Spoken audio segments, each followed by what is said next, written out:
Welcome in, folks. Welcome in. Thank you all so much for waiting. We surely do appreciate it. I hope you're having a fantastic Sunday. I'm ready to play some Vampire. Andy, what's happening? Hello, yeah, welcome in. Despite how bright it is actually evening here. So good evening. Welcome in for the first session of what's going to be a short mini campaign of Vampire the Requiem. We're going to be playing in my fictional city of Lost Haven, Maine, which I've been running vampire games in for 16 years. Usually with the same group of players over that period of time, so it will be very interesting for me to introduce a load of new people to the setting and see what established lore the new player group can absolutely mess up and blow For to the reset, pieces Andy. and uh, freak my long running player group out with in the line. We were supposed to start this a few weeks ago, but life happens. But I am very happy that we're getting to start now. Thank you for the reset, Andy. Much love. Yeah, you're welcome. Chuck would normally be with us for this. Unfortunately, his character is going to have to make a dramatic entrance in a few sessions. And yeah, I don't even know if I'm ready for the Chaos Goblin that is Chuck's character. Gonna be unleashed upon this. It's going to be unleashed midway through the story arc. Cool. So you guys, some of you have some prior experience with Vampire the Requiem, although second edition.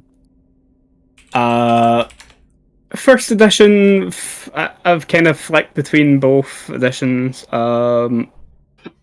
There's some things I like better first, which is why I don't generally play second.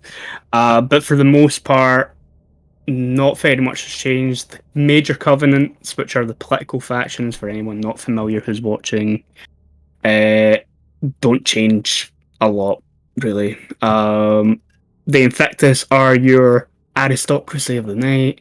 They're like your kind of old schooly vampires who think they're above humanity and all that good stuff. They like age comes with power. Power, gives you influence over anyone who is like a night younger than you in their own life. The Carthians are your youthful kindred vampires who want to rebel against the system, even though they have their own system that they kind of work within, because hypocrisy is a thing in vampire that everybody kind of plays by those rules.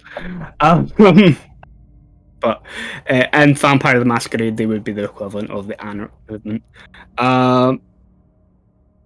For this game, the Circle of the Crone are another important faction. They are a bunch of pagan vampires who worship ancient gods. They practice blood sorcery, and they're all into their occult mysticism sort of stuff. You have the Lancia Sanctum, who are Christian vampires, for lack of a better term, who have a warped view of Christianity where they believe in the Dark Prophet, Longinus, who's the Roman centurion who stabbed Christ on the cross, and then he became a vampire for that. And they believe a vampire's role is to be the dark reflection of humanity, to remind humanity of why they should be good and beholden to God and all that sort of stuff. They're like wrathful angel-y type personas.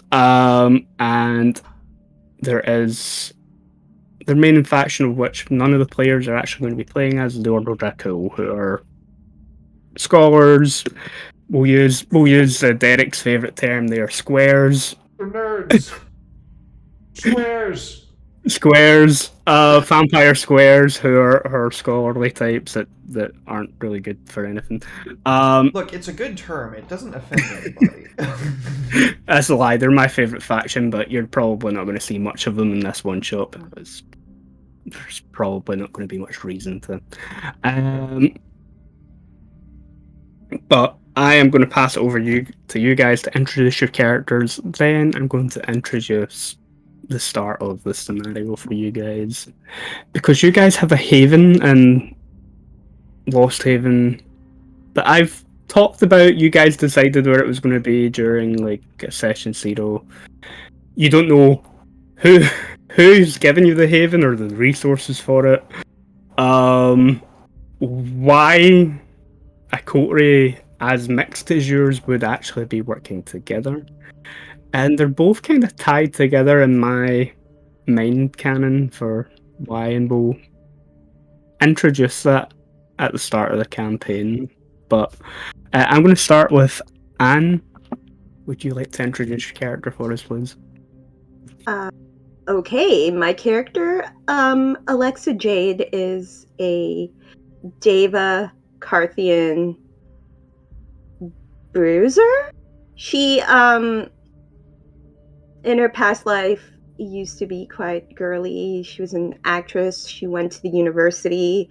Got into some stuff. A little hard partying. Partied a little too hard and woke up a vampire. So her sire, what's her name again, Andy? Faye. Yeah. Who is actually a bit of a big deal in the city, has set her up with a place to live above this boxing gym, mixed martial arts gym. You know, she's like, fend for yourself, learn how to fight, and I'll see you when I see you. Pretty much, don't fuck up and like ruin my reputation. Also behave. She also hangs out in an underground fight ring, makes her money. She has like a dot of resources, so she makes some money just beating the shit out of people. Yeah, she also has a dot in herd, so she just takes a nibble in the basement sometimes. Catches people in the the shower room after their gym session or the fight club and takes some lunch. Yeah, so she's basically just a bruiser. She is known to beat people up. That's her thing. Yeah, you're the coteries muscle. Mm-hmm. And linked to the Carthian movement. Okay. Jen. Okay, so Denara de la Noche. I am a spoiled little princess. So, voy a hacer lo que quiero hacer. I'm going to do exactly what I want to do. My character gets to be bilingual, so that'll be cool. From the Venture clan? Venture, yep. Yeah. And really, I don't do anything besides kind of leech off my daddy, which is actually my sir/mentor, Adam Monroe, who's a big deal. So I get away with doing pretty much whatever I want. Yeah, your daddy is one of the inner circle of the Invictus. So that's two player characters with big deal sires on opposing sides of the political line, I should say. Which will be interesting down the line, I think. But you're like a younger member of the Invictus, so you've not had it fully ingrained into you yet that just how better than everyone else you are, but like you already have that mindset going in. So yeah, that'll be fun. Hopefully, a little bit of drama from that. Siobhan? Yeah, so my character, a young Mr. Adam Ibrahim, is a Nosferatu, coming from the Ucity bloodline, which isn't a bloodline that's known for much in the modern history, besides being kind of purveyors of secrets. So Adam ended up taking up the family history of being a pretty traditional occult scholar, very monk-like, very sullen. Um, I like to call him a hot Nosferatu because he isn't necessarily the grotesque, disgusting Nosferatu most people are familiar with. Oh no, go. We have a first trap party. Right, and he's more of kind of I like to think of him as more of like the really creepy, predatory vibe, hollow eyes type of Nosferatu. So, but he actually does proficiently read and speak a bit of a second language through his scholarly studies, and he's also pretty solidly adept at least he'd like to think so, being pretty unnoticeable in the environments he is the most comfortable in, since it's kind of the goal of a Nosferatu to hide that really nasty feeling everybody gets about them all the time for their own self-preservation. Cool. Yeah. So we have our link to the Carfiends, link to the Invictus, link to the Lanxess Sanctum. Derek? Hey folks, I am playing Seth Sadek. He is in his previous life, he was a private eye who's just pretty good at finding people, kind of knew how to think like the folks that he was getting paid to track. And it was for that reason that he was embraced. But when he was embraced by a Maquette, because that was the clan that I was embraced by, they basically used him and then threw him to the side. The person that embraced him was like, okay, well, you were, we needed you for a very specific task. He basically didn't really know what he was doing other than just like, help us find this person, so whatever implications that Andy wants to do with that is up to him. I trust him. And being kind of left to the wayside, he found a bit more in common with those of the Kruak, the Circle of the Crone blood magics, and then made a pact with a hellhound named Hathor, and from there kind of continues on his way as a private eye, now aided by a hellhound that looks like a big old kind of short hair Irish wolfhound, more like a jackal, like just a mastiff sized jackal.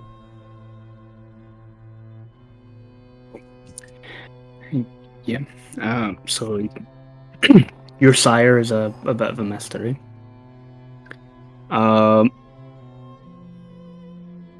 And yeah, and I said Chuck will be joining us later in the scenario. He'll introduce his character then.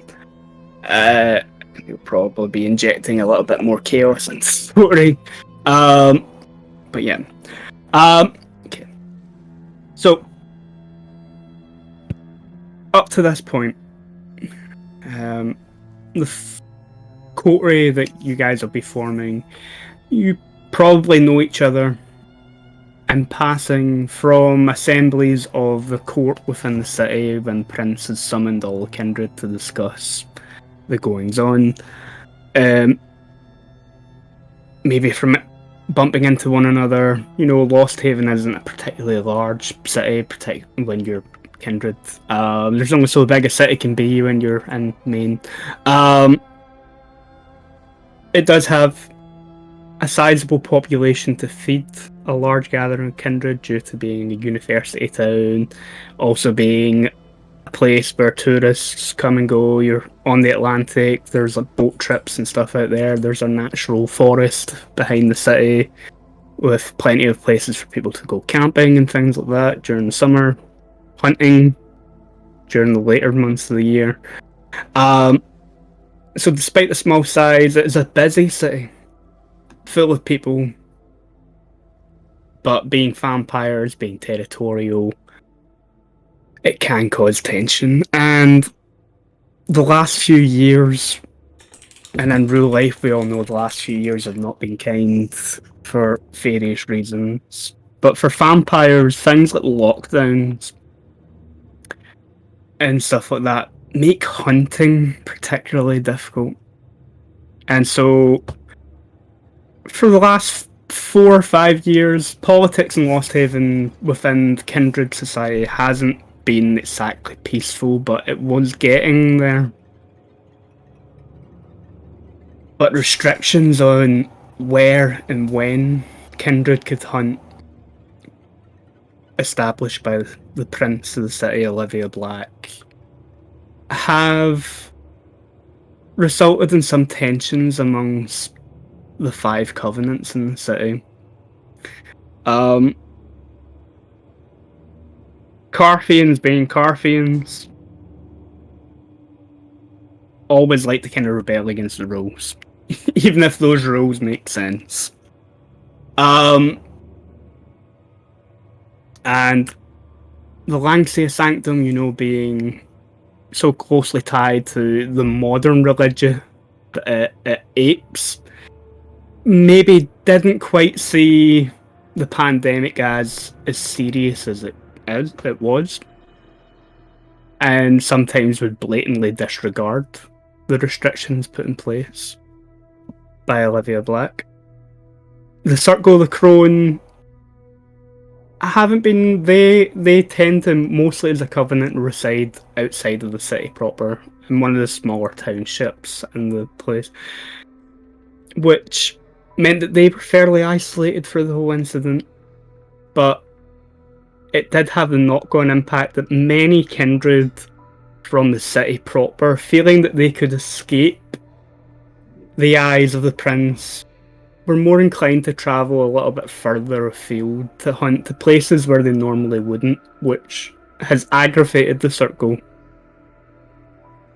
The Ordo Dracul are fairly quiet on the fact, and even amongst the Invictus itself, you have ancient vampires who have lived through previous plagues, not really seeing how this was different from before.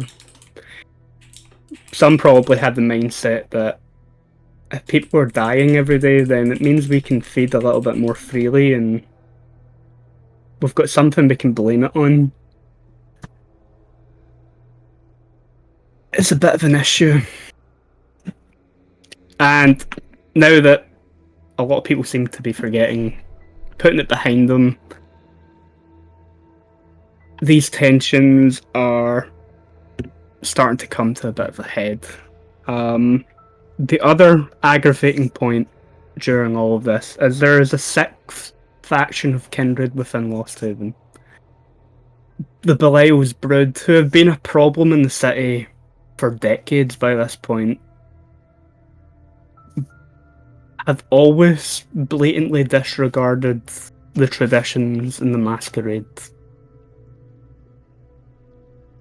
And while the prince was punishing members of her own covenant and other covenants in the city during this time for breaking rules,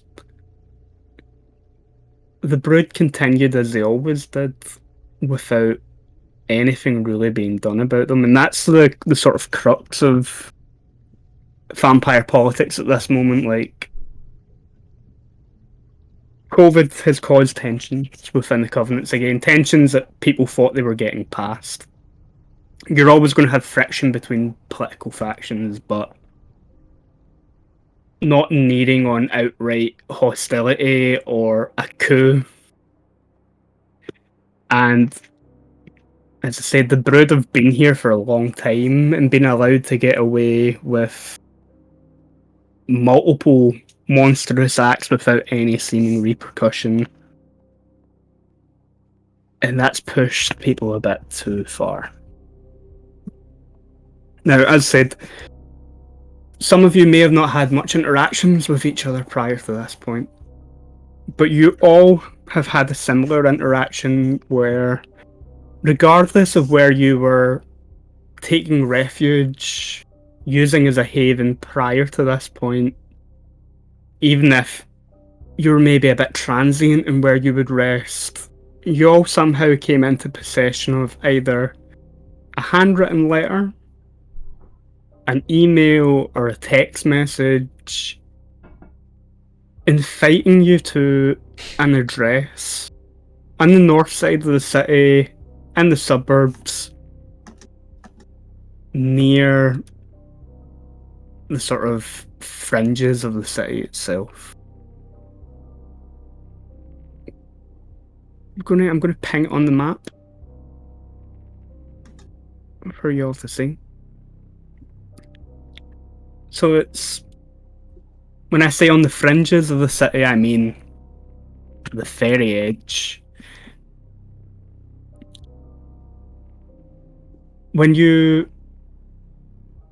arrive, and you probably all arrive at different times. So I'm going to ask between the four of you to decide which of you would be arriving at this location first. And how you would be arriving. Probably me, unless anybody else wants to go. I feel like my character would be like super by the book about most. Yeah, I was gonna say my Question. character's relatively punctual, so I have a question. Yep. So that specific part of town, how far away is it from the place where Alexa's personal haven is? So your personal haven's probably closer to this sort of main road. So yeah, it's maybe about 20 minutes, half an hour car drive if the traffic isn't too bad. Does Lost Haven have any public transit? Yeah, there's a subway, but it mostly sticks to like the sort of more central sort of parts of the city. Okay. It doesn't tend to go as far out as that. There would be buses and things like that, but again, it's not on a main road, so it wouldn't take you too close to where you're going. Driving, walking, or a cab is probably your quickest. It would take a long time to walk though, like 30 Oh yeah, minute drive. like 30-minute drive is a long walk. Would a car have been left behind for me by my vampire mommy? She uses her car, so probably not. Yeah. Okay.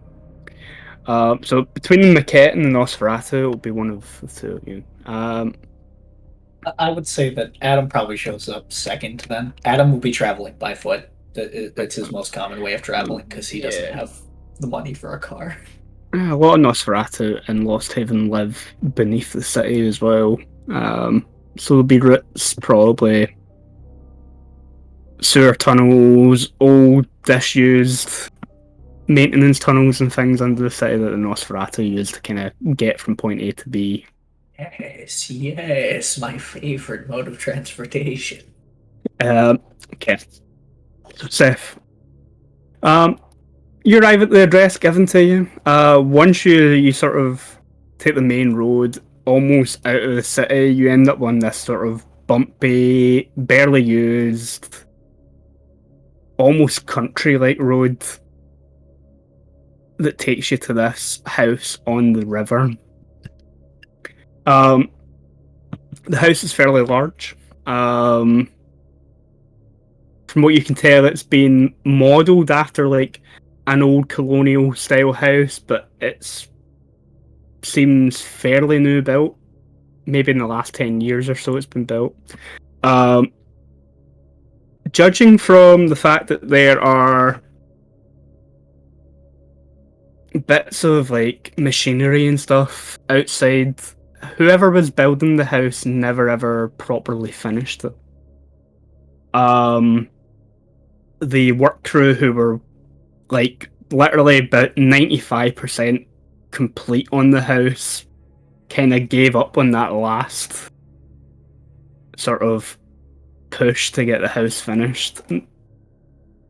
You've still got like some of the machinery that would have been used out there on the front yard, rusting away over the past near a decade that the house looks like it's been there.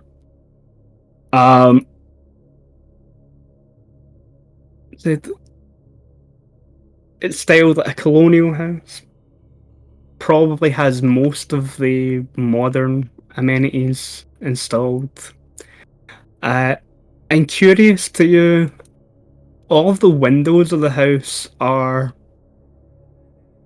fairly securely sort of boarded up. Like, you're talking a big solid piece of wood over each window. And they've been bolted in with big industrial style bolts, which means like a crowbar or something isn't pulling them off without a lot of effort being put into it. But there doesn't seem to be anyone else here at this moment in time. It's still fairly early in the evening, maybe about 8 p.m. ish. It's the middle of the summer. The sun hasn't been down for too long. It's fairly early evening for Kindred. But when you arrive, you're the only one there. Whatever mode of transport you've taken, Probably a whether cab. it's your cab, doesn't wait around for you here. Like, once you've paid the cab driver and been dropped off, he kind of gives you this confused look of like, why the fuck are you here? But I'm not going to ask any questions, and like immediately reverses, does a turn, and goes back up the country road that he took you down to get here.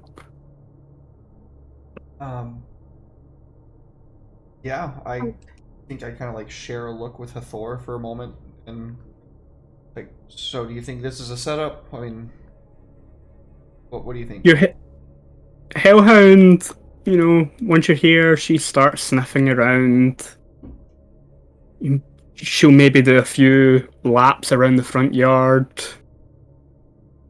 But she doesn't bark in any sort of alert or growl at anything or raise any form of alarm for you. Eventually you will be joined by a figure. And if you're going underground, Adam, the exit actually takes you out. There's a larger buildings are still probably like out of earshot and well out of eye line of the house. That actually get used for transporting lumber up and down the river. So a little warehouse type situation where you come up inside this sort of lumber warehouse on the edge of the river here. Not a commonly used exit in and out of the necropolis. You probably take note of that. As far as you're aware, like you obtain secrets. You're pretty good at information gathering the same way that Seth is. You've got your different methodologies for it. Not a lot of kindred come out here. Unless you're ditching a body in the river or something, if you've been a little bit overzealous and you're feeding. Right. And it's a short walk from the warehouse to this colonial style house. And when you get there, you can see standing out in front. I'll let Derek describe his character. Sure. So Seth is a rather gaunt, obviously, rather pale, obviously, vampire, obviously.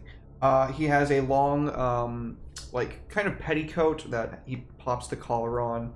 His hair kind of flows a little bit past his shoulders, and he's got this kind of like sunglasses on perpetually, and a cigarette that like hangs from his mouth. Whether it's lit or not is kind of here or there. He sometimes takes a drag, sometimes he doesn't. He doesn't really need to. It's more of just it reminds him of what it means to be human. Yeah. Hathor is, as I kind of described earlier, a like a little bit larger than a mastiff-sized jackal. Yeah. Okay. So yeah, you can see this person standing there with the jackal type dog. Derek, you don't have obfuscate as a discipline, do you? No. Okay, that's alright. It's the second dot on obfuscate anyway. Which means get to introduce. I'm not sure if second edition has this mechanic. but in first edition it is referred to as a predator's taint. Oh. When another vampire sees another vampire for the first time, well, anytime they can sense it, this is why I established that you've probably met each other before in passing, so I don't need to bother with making you guys take any frenzy rolls and potentially causing absolute chaos the first time you meet each other. That's Damn something it. that can happen. What the fuck? That's something that can Yeah, happen the first time It's you meet a so vampire. fun when that happens too.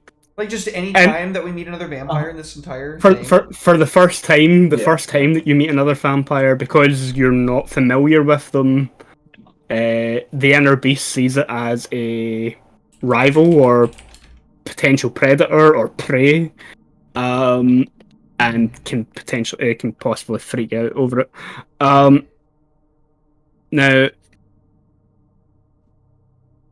Adam has blood potency 2. Seth, you've only got blood potency 1, don't you? I am not a strong vampire, no. Yeah.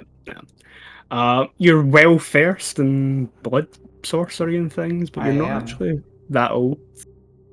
So yeah, Adam, when you arrive and you see this gaunt figure standing with a cigarette hanging out of his mouth, the large jackal-like mastiff by his side, and the sunglasses on, even though it's dark. Your inner beast, it doesn't react violently like it would have if it was your first time encountering this person, but you get that sense that you're looking at the beast of someone that is not hugely weaker than you, but isn't quite as strong in the blood as you are. And the Nosferatu, I like to kind of describe the inner beasts of different clans in different ways. The Nosferatu's inner beast is this monstrous hunger or fear or anger that's not the same as a gangrel's, which is this bestial, barely controllable animal that wants to get out. Like, it's this unsettling presence in the back of your mind that's sort of weighing him up. Derek, as you sort of turn and you see this figure emerge, coming from the direction, like, downriver, Adam, you can describe. Yeah. When it comes to Adam visually, it's not there's not really a lot to see, it's a lot more to feel. Adam is about your average height of a human male. But Adam is pretty constantly robed in these like heavy black, like thick cloth robes, very monk-like. Not a lot of fetishes or adorned jewelry on it. Very plain, very simple. It's just a hooded black robe, but it's pretty thick. It's multi-layered. Adam himself, his hair is black. It goes just past like the jawline, kind of flowing out from underneath the hood. And his eyes are these really unsettling, kind of hollow eyes, is how I describe them. Where like you look at them and it just kind of feels like no matter what, like he's just kind of looking past you all the time, whether that be for a reason or not. But like his eyes are very distinctly creepy and they make you feel kind of odd when you hold eye contact with him. So he would just be kind of like looming in this distance, just kind of taking in this whole scene. So yeah, Derek, again, your inner beast doesn't react in a manner that would force you to frenzy or flee. But the Maquette inner beast is almost like this barely audible whisper, either warning you or trying to goad you into, attacking out of hunger or anger. In this situation, you can tell that the kindred that you're looking at is a little older than you, a little stronger in the blood, maybe. By the way they're dressed, most likely a member of the Sanctified, which, as a member of the Circle of the Crowing, probably puts you a little bit on edge. You're not on good relations with both covenants. Obviously, have differing religious views. But somewhere along the line you've met this person in passing, which is why you're not about to burst into a frenzy. But you can get a gauge of their age and potential power. Predator's Taint isn't accurate because both of you have had the same amount of experience to spend on your characters, the same amount of dots and stuff. it really measures up blood potency. So while your predator, your inner base could tell you that another vampire is stronger than you, it doesn't always necessarily mean that they are. My Auspex would reveal a lot more about them, though, in that regard. Yeah, if you wanted to use Auspex on them, yeah, you could get an idea of how they're feeling, their sort of emotional state, all that sort of stuff. If I can, I will probably do that for everybody that arrives. Yeah. Then yeah, if you want to do that, that's Do I a good have to, opportunity. burn a resource for that? No, order perception does not require fete or blood or anything like that. It does require I can't remember the dice roll off the top of my head. I'll plug this into your character sheet at some point. It's one of the first disciplines in the book.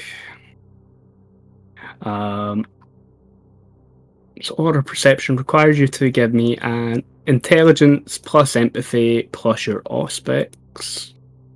So if you click the thing, so if you click the word intelligence, it'll highlight it. If you click on the word empathy, it should highlight that as well. If not, just double check the dice roller bit at the top of your character sheet and it'll tell you what abilities you've got selected. So it had it there, so if you click empathy again, but it's also saying you've got Theban sorcery selected, so if you go down, on your disciplines, click on that again. I don't know why it doesn't matter, you've not got any ranks in Theban sorcery anyway, so it's not going to add any dice from that. Select Auspex instead. There we go. And you subtract the subject that you're trying to read's composure from your dice roll.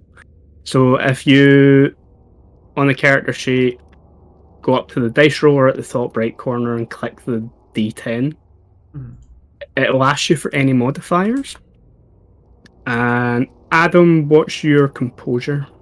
My composure is 2 dice rolls. Okay, so in the modifier, if you put -2 in there.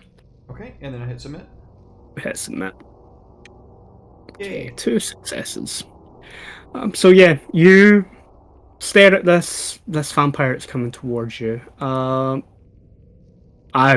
Because it's not an NPC, I can't really give you. I want everybody to tell me how their character is feeling. So Yay. Siobhan, if you can tell us Adam's emotional state. If you can keep it to fairly short, it's only 2 successes, so theoretically we'd only give him a small amount of information. A brief idea of it. Adam, kind of as it stands right now, based on what his beast was telling him. Sorry, I just saw this. I mean to cut you off, but we just got a raid. Sorry, let me address that real quick. I'm so sorry about that. My notifications are so quiet. Tavernaut raiding with a party of 6. Thank you so much. Welcome in, y'all. So much love to you guys. Thank you. Sorry, I didn't mean to cut you off. Go ahead, though. No, don't worry about it. It's good. Based on the way his beast is making him feel, he seems pretty, calm. If anything, he's not really paying a huge level of credence to your character. He's paying level credence to your dog. That's where his eyes are locked right now. So. Oh, the dog's a bigger threat. Not even threat. He's just it's got his attention more so. Okay, so yeah, in terms of aura, you'd be seeing a sort of pale blue aura shifting around this other vampire, maybe with a little bit of light green sort of flickering in there, which indicates maybe distrust to the idea that there's maybe a dog there. But the blue is the most prominent color. That indicates that the character is mostly calm in this situation. Okay. Who would be next to show up after these two? Well, if she's walking, then yeah, it'd probably be me. Actually, I'm thinking of taking a taxi, so it would probably show up at the same time if you have a car. Yeah. Well, I'm taking figure Daddy's car. I have I a think- question. $1 in Yep. resources is still a bit of money, right? Like, for Yeah, so if you living? yeah, if you had a car, it'd probably be a bit beat up and a bit of a. I just mean like for spending for Uh, taxis and stuff. Like, I'd Oh still yeah, have yeah, a yeah, bit of yeah. money, You could, right? you have you have a bit of money to get you things like taxis and stuff around the place, or like subway tickets and all that. Yeah, resources one's enough for that sort of thing. Okay, then I will take a taxi. Cool. And yeah, Daenerys, having the resources that you've got, and dots and drive and stuff, you probably have a car, probably fairly fancy as well. Maybe not quite Joey California's sports car, but close enough. So yeah. Um. So Alexa, you're probably on your taxi. You probably see this rather swish-looking car in front of you pretty much the entire drive to this place. And yeah, the both of you, like, Daenerys, you sort of pull your car up. You probably don't go too much further past where the road starts to kind of become unusable, which you can still see the house. You can probably see the two figures sort of standing outside of it, one of them with a big dog next to them as you pull up, and your headlights sort of catch them, which, Adam, Seth, that'd probably grab your attention. And then as that car pulls up, taxi sort of pulls up behind it, adding second set of headlight. Similar to when Seth got here, the taxi driver kind of looks at you, Alexa, with this, like, I'm not even going to ask why you're out here. Takes the money off you and then sort of waits for you to get out the car before. I just give like a dismissive look after I leave, and it's just like very kind of intense and intimidating. Like, get out of here. he's maybe under the impression that something like more mundane but still like bad is going to happen out here. Like there's like a drug deal or something going on. And yeah, he's like takes the money and doesn't waste any time sort of getting out. And you sort of step out the taxi about the same time as Daenerys gets out of the car. Could you both describe your characters for me? I'll start with Anne, if you could describe Alexa for us, and then Jen, you can describe Daenerys for us. Alexa steps out of her taxi, and she is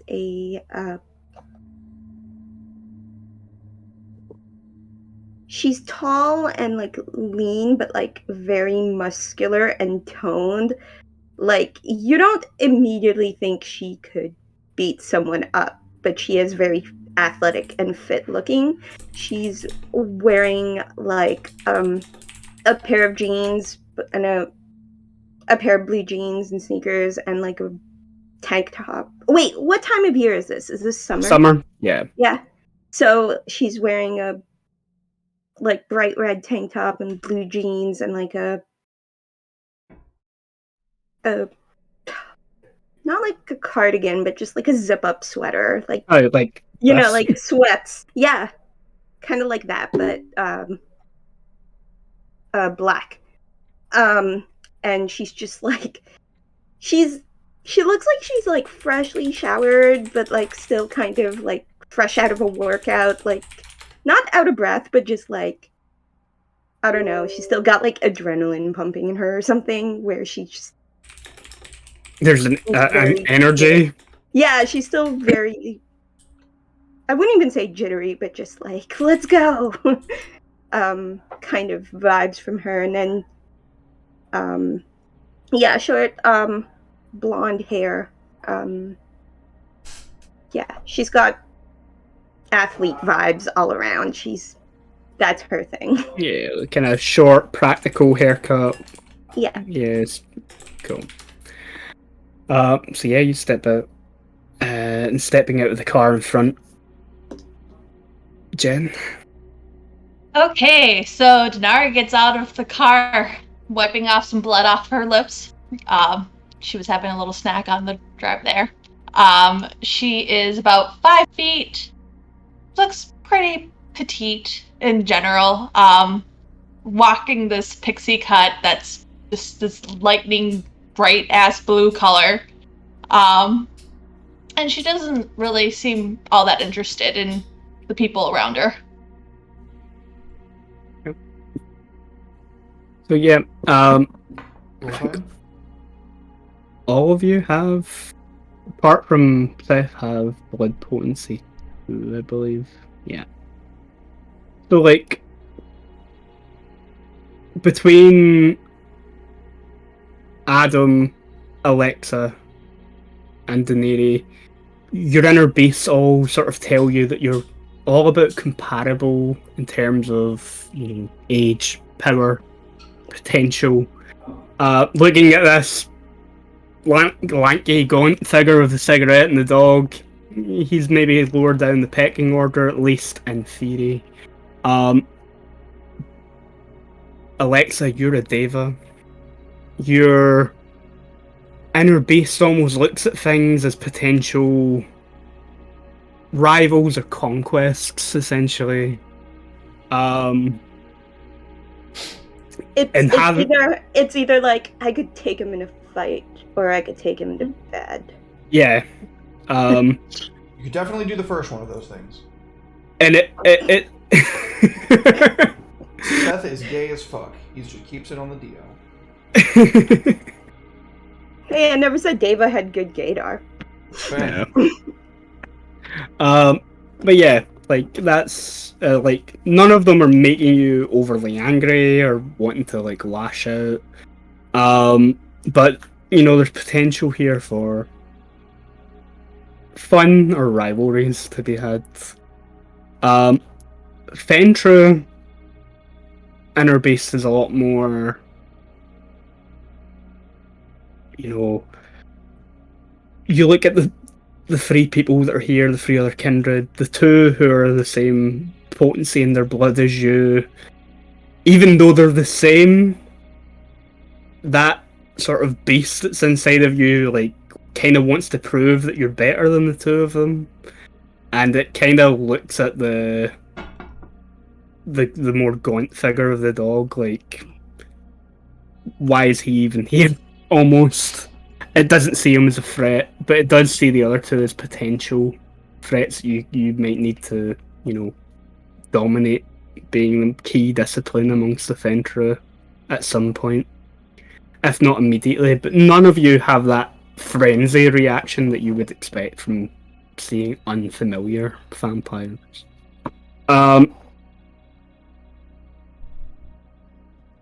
But again, it's the four of you here. Alexa, as you pass that car, you probably see a barely conscious mortal sitting in the passenger seat, looking a little bit pallid from being fed on. And yeah, the four of you are here for the moment.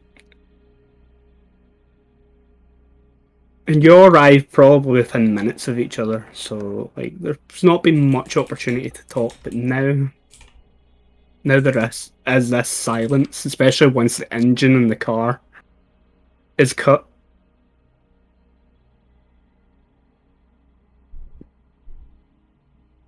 Look around at everyone and I say, so did the rest of you get one of these? And I produce an envelope. And Sure. it's the invitation telling me to show up here. I'm gonna show my phone. Adam will put his hand into his robe, and will also pull the letter. Oh, that's rather convenient. You got, princess?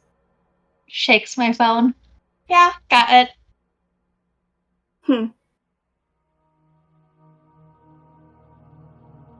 Do you guys have any idea what this is about? I assume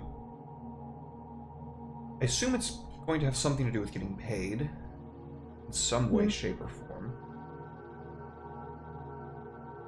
can I take another good look at the letter? Is there some sort of identifying mark or seal on it that I can recognize?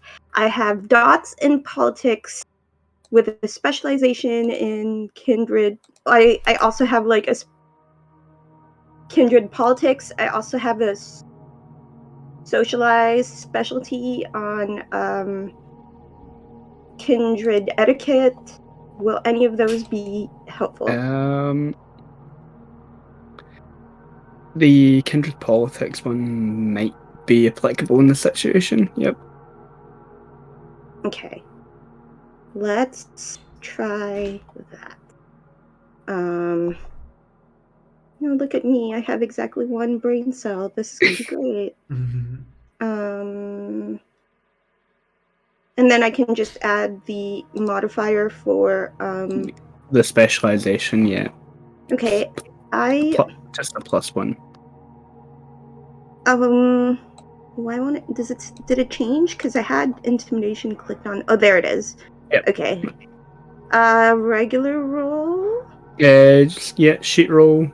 It's And then normal an roll. extra one. Yeah, but the on modifier. this. Okay.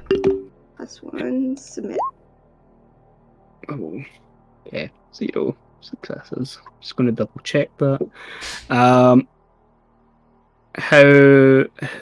the dice roller here doesn't do it automatically, but you can dramatically fail a roll in New World of Darkness, Chronicles of Darkness, first edition. How that works is if you get 0 successes on a roll and half or more of your dice show up as ones, it would be a dramatic failure.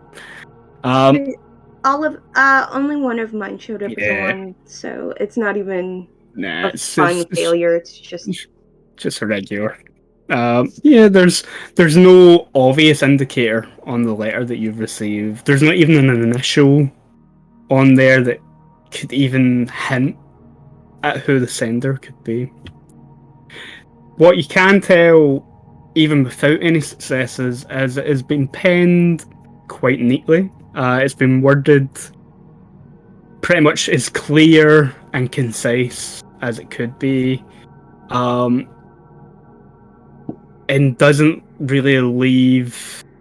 It doesn't tell you too much, but it also doesn't really leave anything up in the air where you should go, what time it should be, and what you're kind of looking for in terms of. It gives you a brief description of like the country road that you should have turned down, the house, where it is on the river, and things like that. It's pretty straight to the point.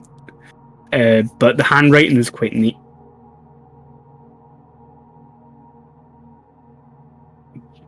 Being a monk, Adam, you probably appreciate the neat handwriting as well. He does have a great appreciation for the penmanship on it. He could be seen for but a moment. Jesus Christ. For but a moment, running his hand along the paper, enjoying the handwriting. For those of you that got a text message or email or whatever on your phones, it's very much the same thing. It's quite formal, quite to the point.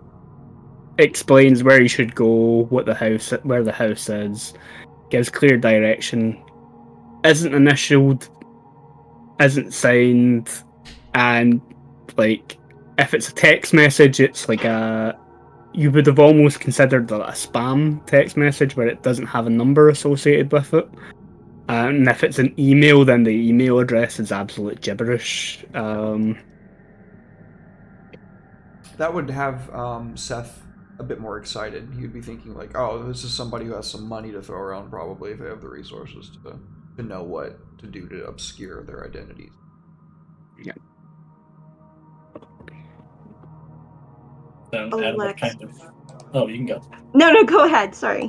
Adam would wave around the paper and be like, "Well, it does seem like the gang is all here. No, I mean, we all seem to arrive within moments of each other." Unless they expect it. Go ahead. Oh, sorry. Alexa was just going to hand her envelope over to Daenerys. Sorry. Oh. Daenerys, and say, "Here, take a look at it. See if you can recognize something. Pass it around. I don't know the handwriting or anything, but maybe you might recognize it. All right. Well, if you want to, you can give me a intelligence plus politics. You also have a politics speciality in kindred politics as well. So if you just click your intelligence, click politics and your skills, and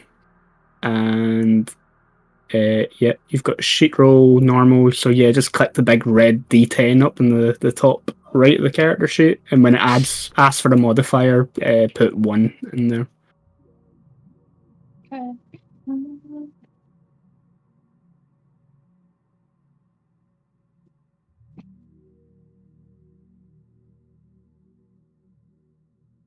Nope.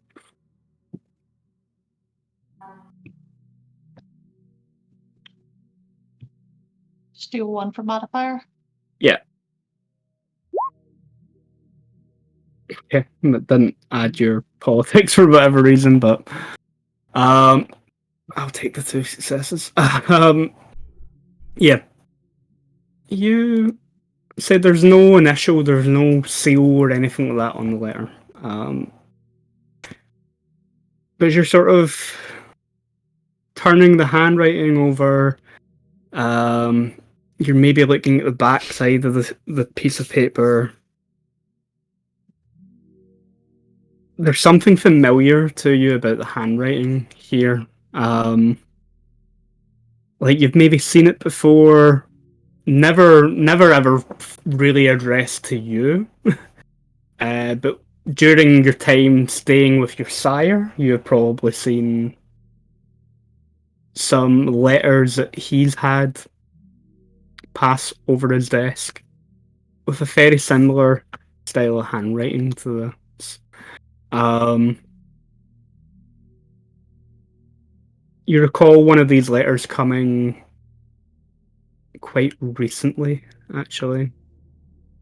Although you didn't get a lot of time to have a read at that letter before your sire took it off you.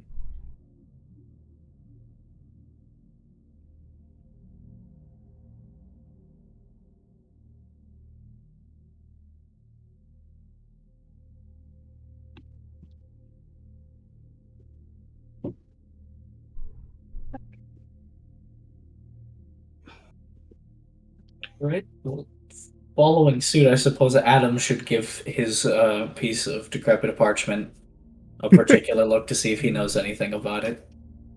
Yeah, intelligence, politics. Intelligence.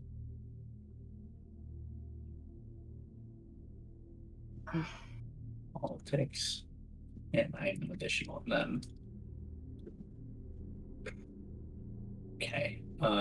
Clicking on the red D10 does not give me the option to add a modifier, but okay. that's just like a thing for later. I don't think now that I think about it, I don't even think I have a specialty for that. Let me double check it might be one of the settings on your sheet.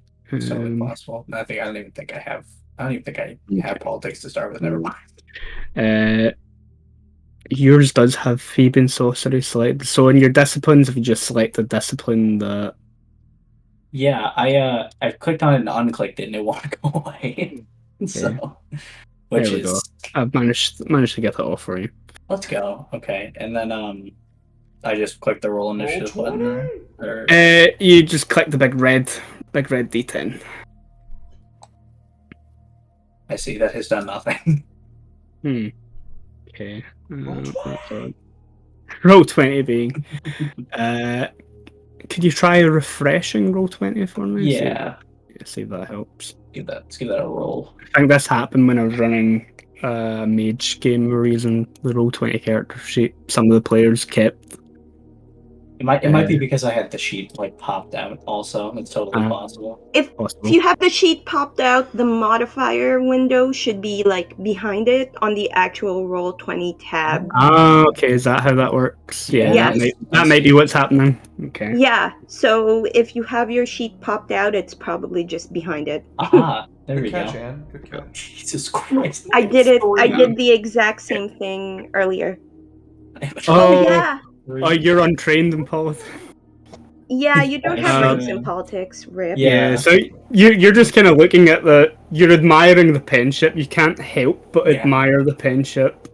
Is that But- a chance die? You literally. Yeah, it would have been. Oh no. Is there a way? I should have asked if I could have used investigation instead, because I have a point in that. Is there a Yeah, way that I could use Boyar's call to kind of like generate an image of who okay. This? So let me.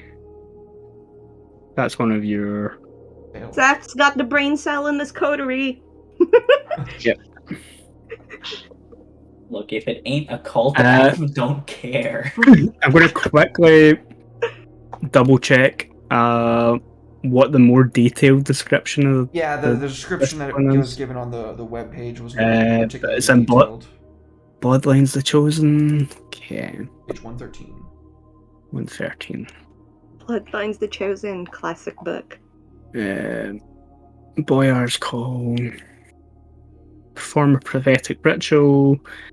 Smears their own blood on their face before going. Oh, okay, that's a long ritual.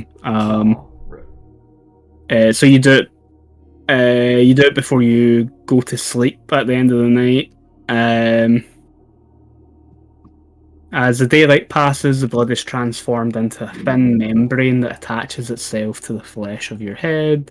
When you wake, you can tear the membrane away, seeing the likeness of an individual who may be important to the situation from the shape, texture, Fuck. pattern of the light spots in the skin That is so goddamn metal. moments before, Fuck. before it collapses into ash. Jesus Christ, that's cool as fuck. The number- trick. The number of successes that you get on the activation roll determine how useful and detailed the image is. And then after successfully doing the reading, you get a +2 bonus on any dice pools to locate or identify the individual in question in the future. So that'd be mostly investigation rolls and stuff. Okay. If the character using Boyar's Call has auspics, it may be applied to all rolls in an attempt to spot the subject if they're obfuscated as Holy well. shit, let's fucking go. That's pretty good. Crazy. I have Okay. all specs. Let's go. So Seth is like multiple brain cells of this coterie. So yeah, All it the won't, brain cells. it won't give you. It won't be beneficial like at Right this moment in now. time. Yeah, But it will be a beneficial ritual probably during the extension of this campaign. I knew that Andy loves intrigue, so I was like, I need an investigation character. I've never played the investigation character in one of his campaigns yet, so. You can also give me an intelligence and politics roll as well. Okay, intelligence, politics, and You probably want to click your aspects again just to unselect it. There we go. click, and any modifiers? Yeah, no modifiers. Okay. 1 success. Okay, 1 success. So yeah, as the written letters are kind of passed around, you take a moment to kind of look at the two written letters side by side.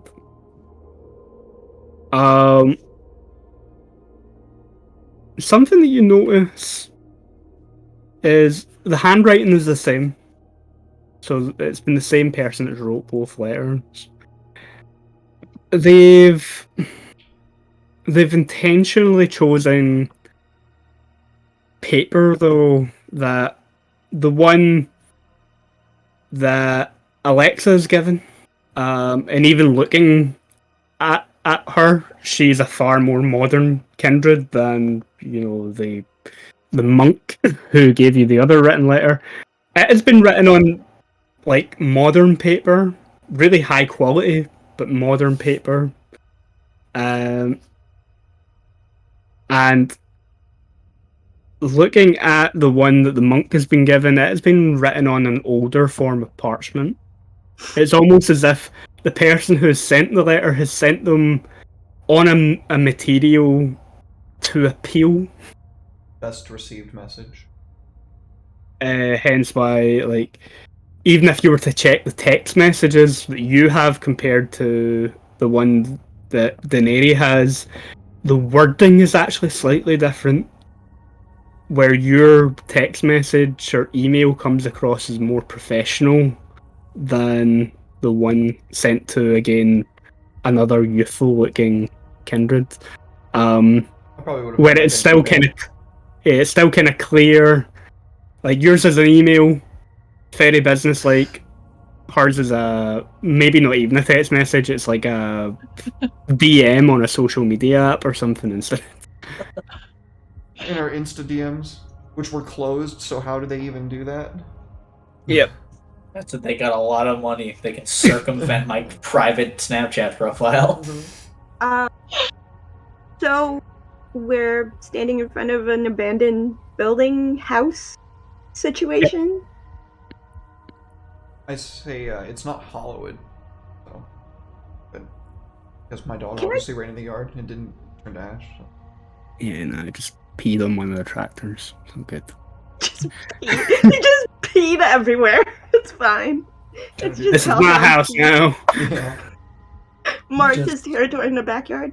Thor seems to like the place. It does seem a little bit odd that this house was left near completion. They just decided to leave all of their very expensive construction equipment to rot. No. I imagine it's worth Going much, to go to a door and try to open it. So you head up the path leading to the front door. They at one point the front door of the house was painted red. The paint is starting to kind of peel and chip away. It's been weather worn. But as you reach for the handle, to your surprise, it's unlocked. I open a door and then immediately get ready to punch whatever comes. Push the door open, like the door. It creaks. Obviously, the hinges are rusty. Sort of creaks slowly. Like it initially sort of swings in, and as it starts to kind of widen, the arc sort of slows down, revealing quite a plain-looking hallway. There's some furniture that's in here, but again, it's covered in dust. It's a little bit moldy. The furniture, despite the exterior of the house being, based off of a colonial style house, the interior furniture looks fairly as modern as it would have been 10 years ago.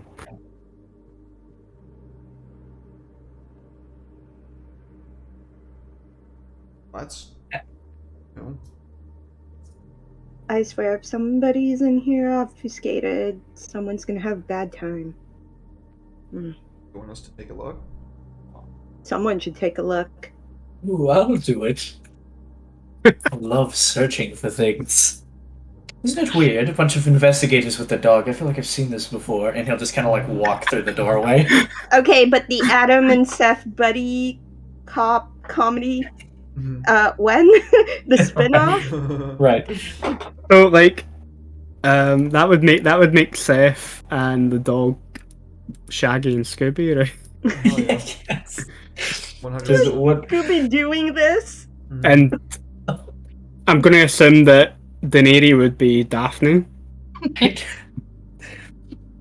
Okay, wait, but But I'm imagining that Fred and Thelma have been swapped. wait, Joey California is Velma? No, like Adam is Thelma and you're Freddy. Right, because Oh, Adam's I'm like the Fred. scholar. Oh, that makes sense. And Fred is And the then one Joey's who, going to like, come in. He's going to be like Scrappy. So it's In the investigation role, can I do animal kin instead of investigation to have my dog do it? have the dog then. So there's upsides and downs. Like the dog, yeah, your dog technically has its own stats. Oh shit, I didn't realize that. Which I've not actually made a sheet for. I'll do that at some point.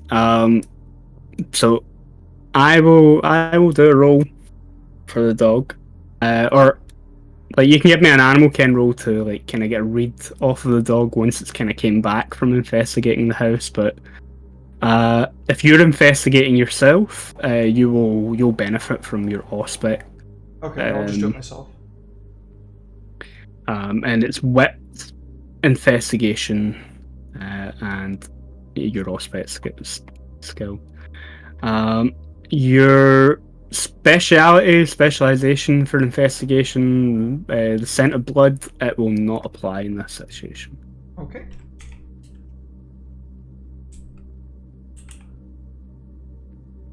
Cool beans.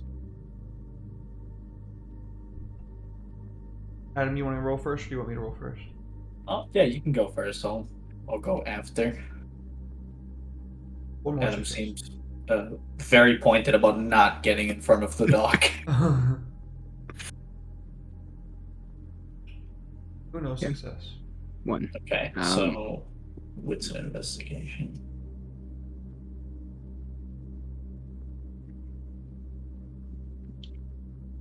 Okay.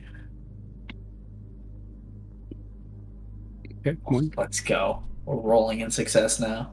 Okay, so the both of you, like, Seth, you step in first in front of Alexa.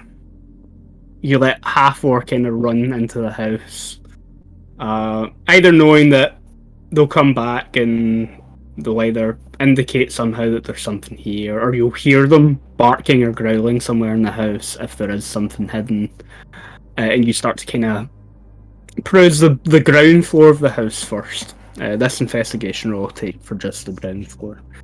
Adam, you kind of follow Seth in. There's no lights on the house, which should theoretically hinder you. Auspex you can see clearly. Without Auspex, everything's a little bit dull and dusky. Just kind of feeling around the You're walls. you're relying on your sense of hearing and your Wait, Allspecs touch. actually grants me dark vision? Yeah. What the fuck? based aspects. Okay. Yep. Level 1 Auspex gives you heightened senses, which include dark vision. I changed protein around and the first dot in protein for gangrels and stuff. If they take it, gives them animal-like senses as well, which not quite as good as Auspex, which is like full-blown supernatural senses, but it still allows them to kind of see better in the dark and things like that. Crazy. I'm a nub, by the way, guys. Sorry if I'm like bogging shit down. Nope, I know you're nothing all good. about the system. But yeah, so not only can you see in the dark, you can hear things that are far off. You've got sensitive smell, taste, touch, and you can read people's auras. But yeah, both you maybe fan out in different directions on the ground floor. The ground floor, kind of what you'd expect. There's like a living room area. There's furniture in it. Again, it would have been modern if it was 10 years ago. It's a little bit moth-eaten, a little bit damp, but still mostly okay. As I said, the house is 95% done, so not too much in the way of the elements it's got, and it's mostly dust and a bit of dampness. There is like a dining room type area that has everything you'd expect: table, chairs. The only thing the house is really missing is personal touches, like paintings or mirrors or smaller decorations here and there. All the big bits and pieces that you'd expect to find in the house are here. The kitchen, as you pass through it, the only piece of equipment that's in the kitchen is a fridge. And with your enhanced senses, Derek, Seth can hear the low hum of a fridge, of like there's power going to the fridge. Adam, as you're searching the opposite direction, so like Seth, you've kind of went in through the dining room and into the kitchen. Adam, you went into the living room, and you've kind of went into like what would be a utility type room, and while you're kind of searching around the dark, for whatever reason, you have the notion to check the floor. And So he gets on the ground and you can feel what feels to be a latch on the floor in this utility room. Can he attempt to pull on the latch? Yeah. Is it like a handle that pulls up, or is it like a latch that he has to unbolt? You have to unbolt it, but then you can lift it. Lift the floorboard. Okay, so it's like a cellar hatch. Okay. And yeah, you get that sort of damp, earthy smell kind of comes up to meet you. You can just about make out maybe the first step or two down into, like, the house, the ground floor of the house is dark, but there's, like, maybe distant streetlights and things like that.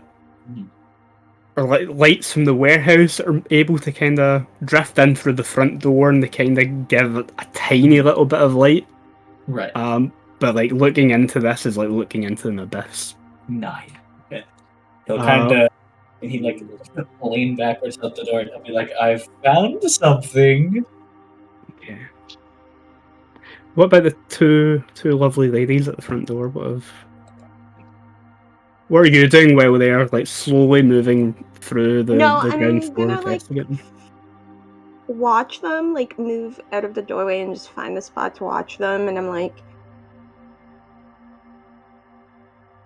oh, I'm just waiting to see if there's anything that requires violence. Do I need to anything that needs broken? Like, do I need to hurt something? Otherwise, I'm just being vigilant and trying to stay alert.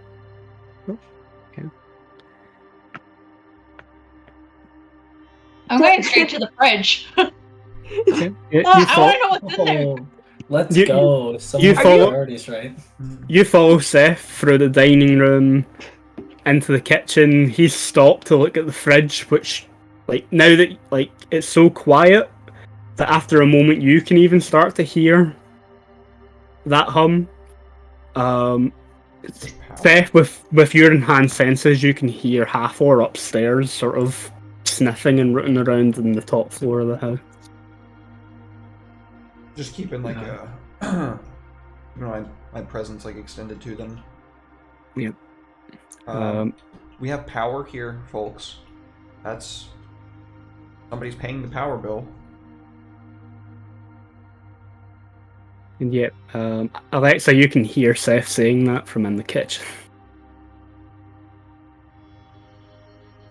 Okay. Adam able to hear that level. You're at the opposite end of the house, so right. So he's just sitting in dead silence next to a hole into the abyss. So, and you're kind of at the steps in the hallway in the middle of the house, so you can hear both Adam going, "Oh, I found something in here," and you can hear Seth going, "Oh, there's power going to the house coming from the other side." In response to Adam, I'm gonna say, when Adam says, "Oh, I found something," I'm gonna say, "Does it require punching?"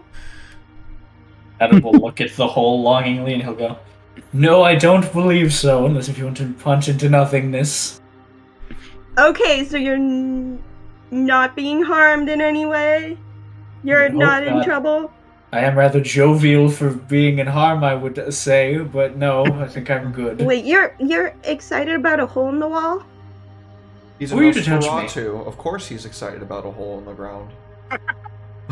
I couldn't hear that, but I resent you. No, Seth probably hears me say this. Oh, I can hear this whole thing. I have Auspex.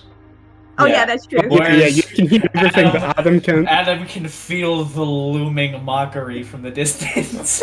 I don't have obfuscation. Absolutely, you can. You're like, under your breath, you just know you're like, that bloody heathen just said something about me. I'm gonna approach Adam, and I'm gonna say, "What is making you so giddy about this hole?" And she'll look very confused. She also has 1 in intelligence, so she just doesn't get it. She's lofts an eyebrow at that statement, and then he'll motion to the hole, and I'll be like, "Well, It's a hole into the basement. Everyone knows that the basement is where the body happens, or the attic. We can go to the basement first, since it's less floors away. I mean, I do live in an attic, so I know about things that are exciting in an attic. Yes! You're educated. I'm glad. I'm sorry, I tried to say it with a straight face. I couldn't. You live in an attic? I have a small haven. I live above the boxing. Who are you talking the to boxing right club. now? Nobody Saying this to actually me. knows. Nobody actually knows this, but I did say it to Adam just now. I do live in an attic. Right, I'm saying because Adam couldn't hear Seth ask, "You live in an attic?" You're just elaborating on your life he didn't ask about, and he's like, "Why are you telling me this?" No, I didn't actually hear Adam either. Or Seth. I don't have Okay, aspects okay. either. Oh, okay. Okay, I was so confused. I was like, "Oh, that's cool." No, don't worry about it. Should we let them know that I'm going to go dwelling in the basement? Why don't these people I live mean, like you're a people? Nosferatu. They probably expect it. That feels pointed and segregated, and I'm gonna ignore It's not. that. It's not. It's not. It's It's spoken in a both of those playful. things. It's spoken in a playful way, I as looked, delivered. Just I looked No at one Jen. can But tell also- with that. Okay, right. I looked at Seth. Jen and I say, do you live in an attic? Do I look like I live in an attic? So you live like a person. Yeah. Why do some of our kind not live like people? Because they're poor. Oh, shit. That makes actually a lot of sense when you think about it. Point out, Adam doesn't live like in Nosferatu either. He lives in an Yeah, apartment. you don't live under the ground, which is He lives in an apartment. Seth doesn't unusual know for that. Nosferatu. I know. I'm just adding to this point. I'm gonna. Do you want to tell them about the hole to the basement? No, I please. yell You this go time. tell I them. can hear you talking about the hole, and I'm walking like that way at this point. When Goodness I gracious. finally hear Seth, I say, "Do you want to go in the hole?" Probably a good idea. I'm like next to you at this point. Oh, we got some redemptions. Chuck says stretch, posture check, and hydrate. Thank you, Chuck. Yeah, thank you, Chuck. I mean, Oh, how fast do you go? Do you have celerity? Are you a ninja? I want to burn Fite just to run from one end of the house. I was just curious. No, I don't. Because I imagine even if you don't burn the Vitae, someone who has the discipline moves differently from someone who doesn't. That's In fair. my Yeah. brain. A little bit lighter on their feet. Okay, you walk past an area that the. Anybody going to check the fridge? I thought Daenerys was handling Yeah, that. she said she was checking the fridge. I wasn't gonna. Oh, Daenerys going to check the fridge. Okay, so yeah, as Seth's kind of leaving the room, you open the fridge. Just as you're getting to the hallway, kind of get the fridge open. There's light coming out, and to your surprise, there are a number of medical grade blood bags in the fridge with a post-it note with the handwriting similar to the two letters that you've seen, just saying, make yourself comfortable.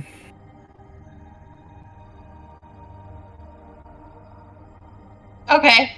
Well, then I'm opening one and starting to drink it, and then make my way where everyone else is, just to be like, hey, by the way, there's I free, smell that, right? is that PBR? Yep.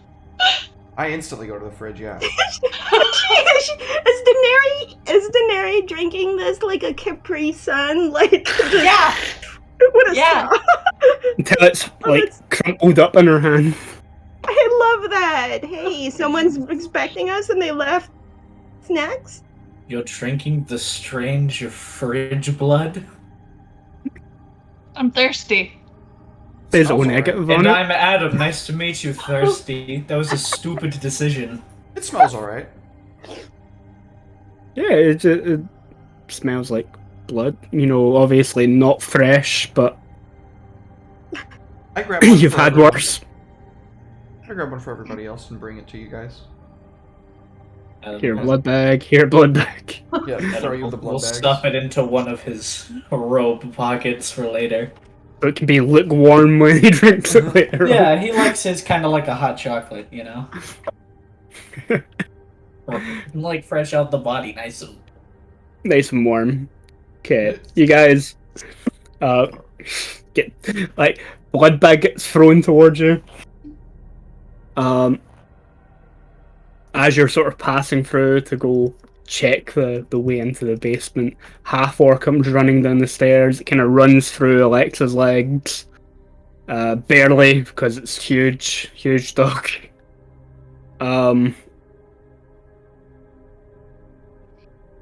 It doesn't seem overly excited or in any way like Concerned. stressed or panicked or concerned. Yeah. Seems upstairs is clear. As I told him, leaves one place then, doesn't it? You Any reservations before I go bounding down into the darkness? have fun. Ooh, this is my favorite part, and he'll go on and he'll just walk right on down. Yeah. You have to carefully, you know, take it slowly, a step at a time, in case you fall. It seems like the stairs go down pretty deep. As you go down, that sort of damp air smell gets stronger. The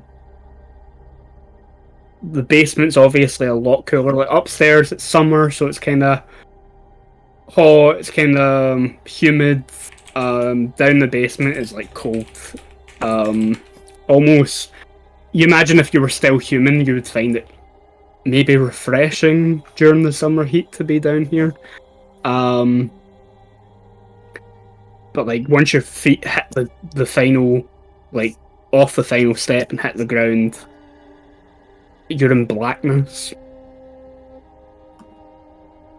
Seth, are you going down after Adam? Unless anybody else wants to go Like- first. From like with Auspex, you can look down and you can see the bottom of the stairs here, so you can see almost as if there was a light downstairs. That's how clearly you can see. Okay. I say, the Thor, heal, and then we can come down the stairs. Yeah. So you don't have to be quite as delicate going down, because you can obviously see where you're going. On your way down, you can actually see like the sort of string sort of light switch kind of hanging halfway down the stairs. Let there be light. You pull it.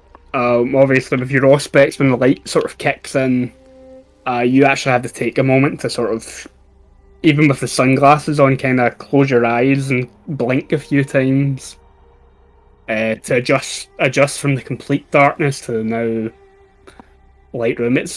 It gives off a kind of yellowed light because there's like a thick layer of dust around the bulb. And like with your heightened senses, it doesn't take long before you can start to kind of smell the dust burning from the heat of the light bulb. But the basement here is quite large, quite spacious.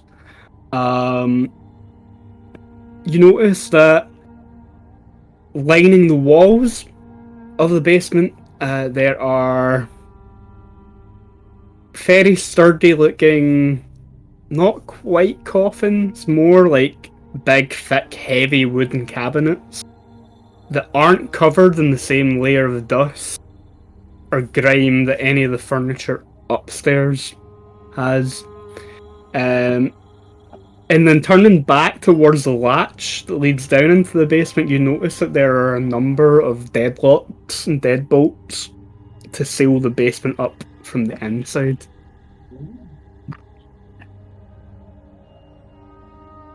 I think at this point I would call out to the vampires that could protect me a little bit better.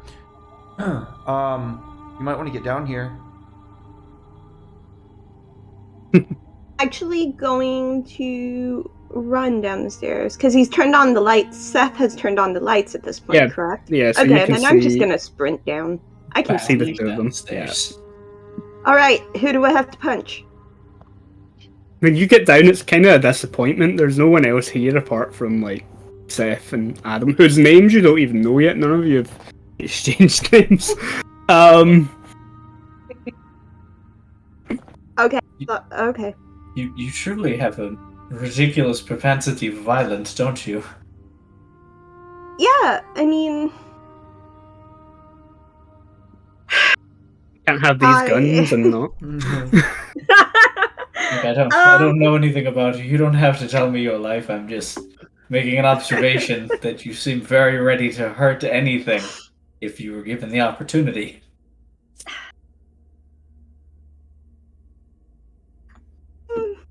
you know, I've spent my entire undeath training getting the energy out. It's what I do with my evenings. I don't usually run around in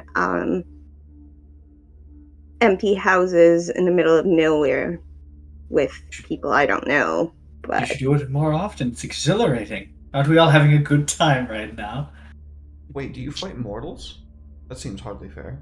Hardly sporting, anyway.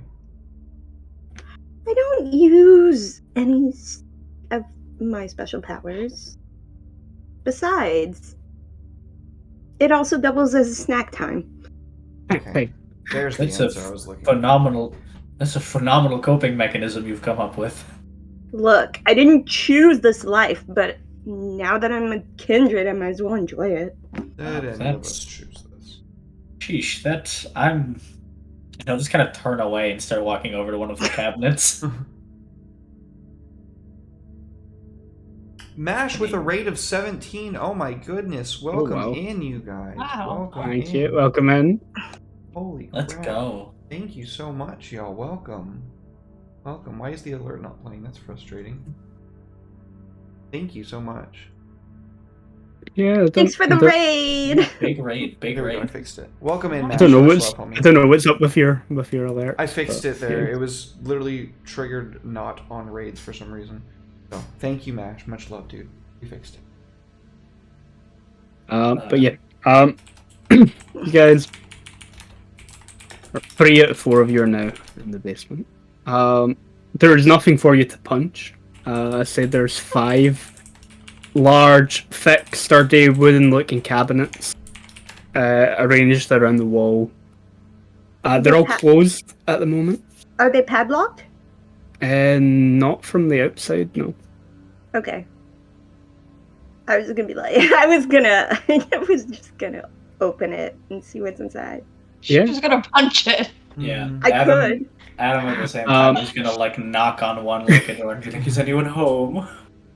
You Alexa, you reach out to the closest one. Yeah. You sort of pull it open. Now,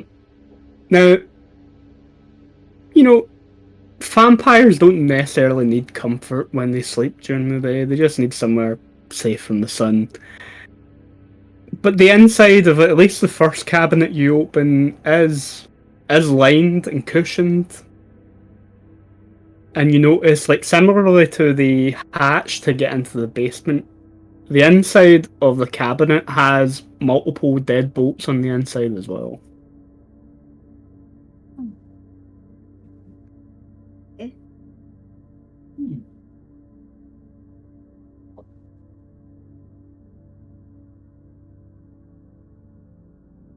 There Okay. doesn't look like anyone's here, but there's stuff.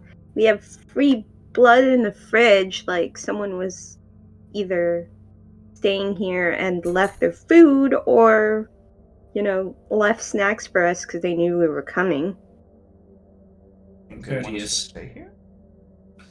You know, I was going to bring up the point. There are 5 of these, and while I don't presume that the dog got their own casket bureau, I do wonder if maybe there was another person that was supposed to be joining us. Maybe they're already But- here. Let's open all of them. Yeah. Adam really wants to start slamming on one and screaming for his life. You start opening the cabinets here. All of them are very similar. They're all cushioned on the inside. They'll have deadbolts that you can slide to securely lock the cabinets from the inside. And yeah, you notice that there's no windows in the basement at all. If you were a vampire, which you all are, it would be the most secure, light-proof room in the entire house. Interesting. So we're all in No, agreement that Very nice. we were brought here for a reason, right? They didn't just. Are they gonna kill us and like keep us locked in here, or are hunters about to kill us? I've heard about hunters. Are we all about to die? You guys are way more strong than me. You guys seem like you've all been around a little bit longer. Please, for the love of fuck, don't let me die. You like the ones that go after wildlife. I'm sorry, I didn't hear you. Is it the ones that go after wildlife, or are we talking about like the hunters? Which one do you think I would be more concerned about? I don't know. You're the dog. Listen, Do you care about if your there dog are more than any, yourself?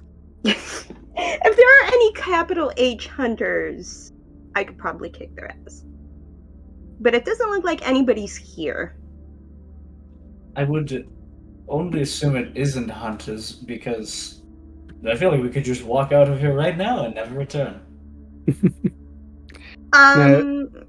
Daenerys, you haven't went downstairs with the other three. Can you give me a wits and composure roll?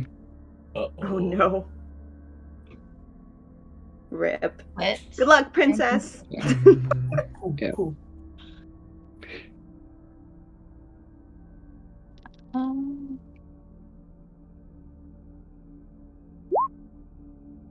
Nope. Don't know why that. I rolled a d20.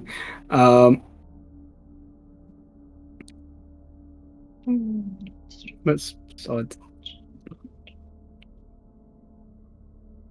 Yeah, got those both selected. Big Okay. red D10. I'm going to give you a +1 modifier for this because I've already covered that the front door of the house makes a lot of noise. Okay. As you might have not even noticed it because of the conversation that the three other kindred down in the basement are having that you're listening into. But you kind of notice at the last minute the screech of the door front door swinging open fully again, and a few footsteps approaching from behind you. You turn around to see a figure, fairly well dressed. The shirt, the top two buttons are sort of undone, revealing a little bit of the collarbone. He's wearing a quite tidy looking suit jacket. In contrast, though, the lower half he's wearing jeans, but they're like neat, sort of boot cut sort of style jeans that are well fitted. But the unusual thing is he's wearing a mask over his face, like a proper masquerade style mask. Can I get you to give me a resolve and composure roll? Oh no. Any modifiers? No? Yeah, maybe. I'm going to give you a +1 because you are expecting other vampires to be here. Oh, okay. Yeah. Big. Your inner beast is immediately threatened by the presence of this other vampire. You can feel the age even beneath the mask. And to your credit, you're able to kind of keep it well under control, despite you kind of being caught off guard by the presence of this faceless older kindred.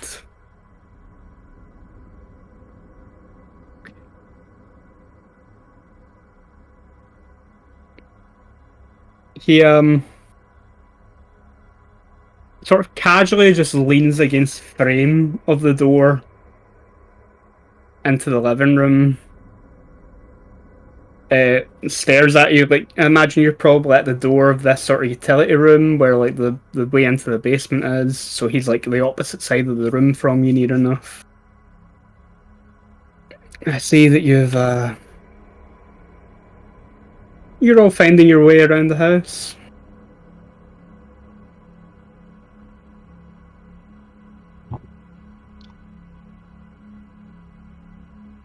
I show him my little Slurpee of blood, and I'm like, thank you.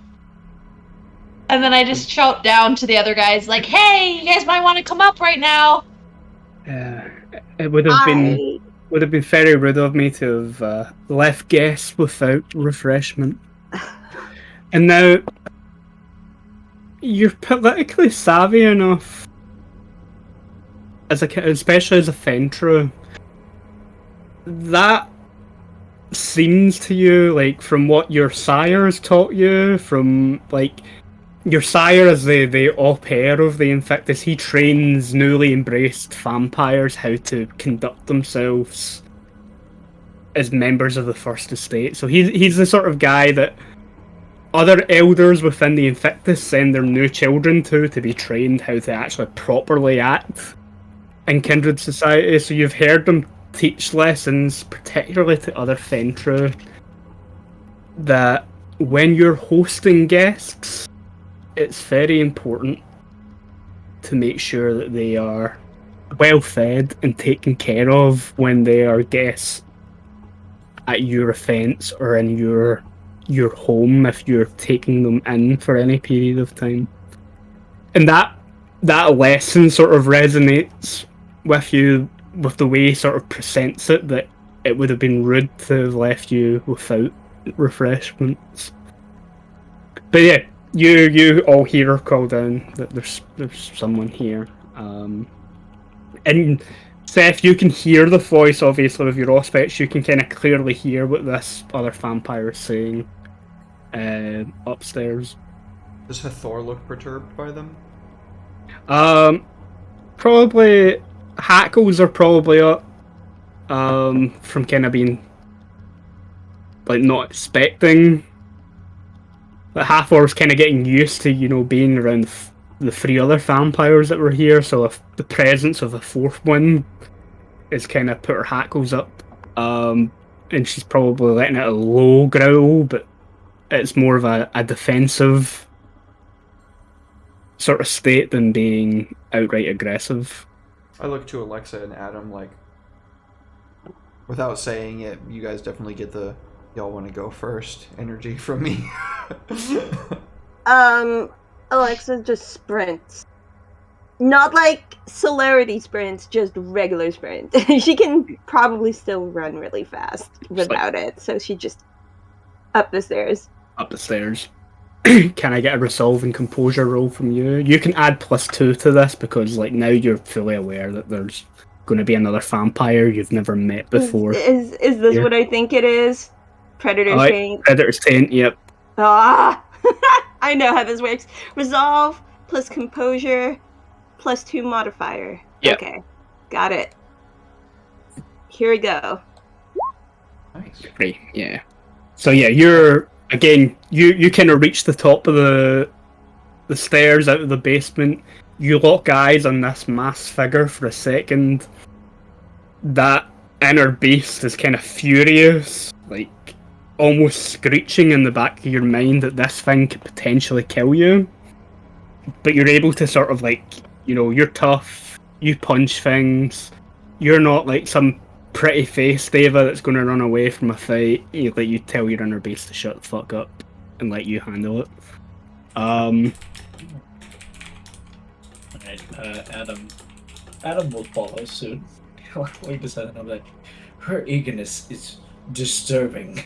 And as he kind of strolls on up the staircase very casually, Yep. Resolve, composure, +2 from you as well. Let's go. Composure and resolve. And 2. That's rough. That's a hard one. It's a hard one to swallow. Yeah, like you come up, that monstrous, destructive growling in the back of your mind wants to flee. It wants to find the darkest place that it can away from this superior predator that's in front of it. But you're just about able to kind of keep it under control. You don't let it out, but it's hard. Ooh, hello there. As you say hello, you manage to force the hello out there. The figure in the doorway sort of straightens himself up. Hello? Only 3 of you? I reluctantly. It's over make her it shoulder? upstairs. But there's still... Okay, Seth, resolve, composure, +2. 1. Yeah. Okay, your Ow. inner base. Those overly cautious whispers in the back of your mind are like telling you to run, like just run, hide, don't ever let this thing find you. And similarly to Adam, you're just about able to keep it under control without a full-on frenzy of fear overcoming you. My apologies. I was under the wrong impression that there was some sort of reason for me to get up the stairs very quickly. But now that we're here, hello. I count 4 of you, there should be 5, but that's no issue.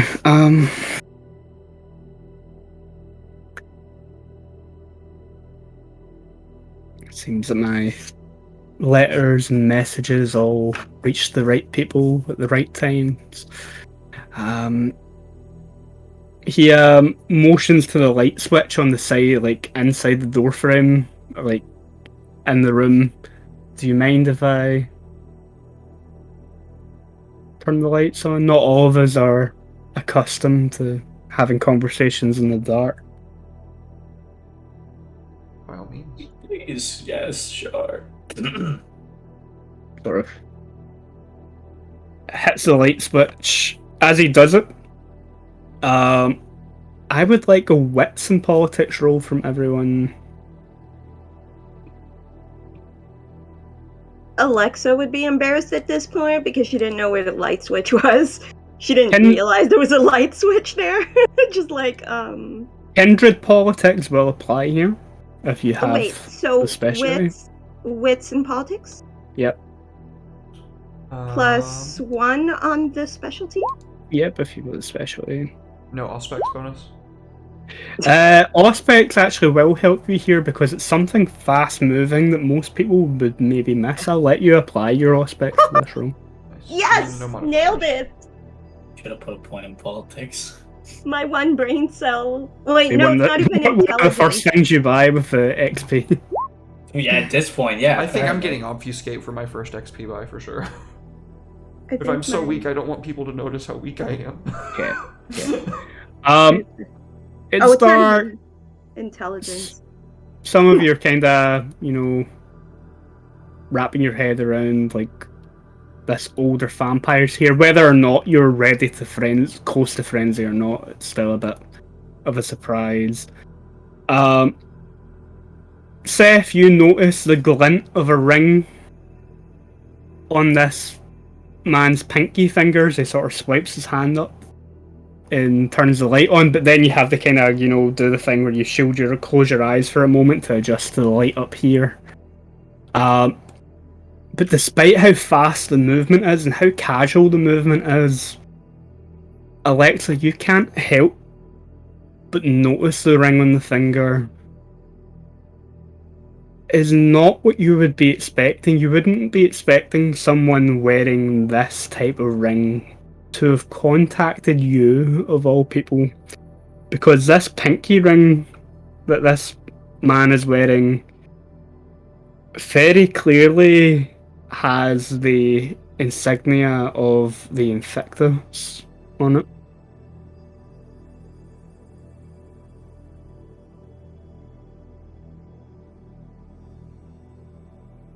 Okay, with those 4 successes, do I have any idea Now, yeah, which rank, like in the further information on this.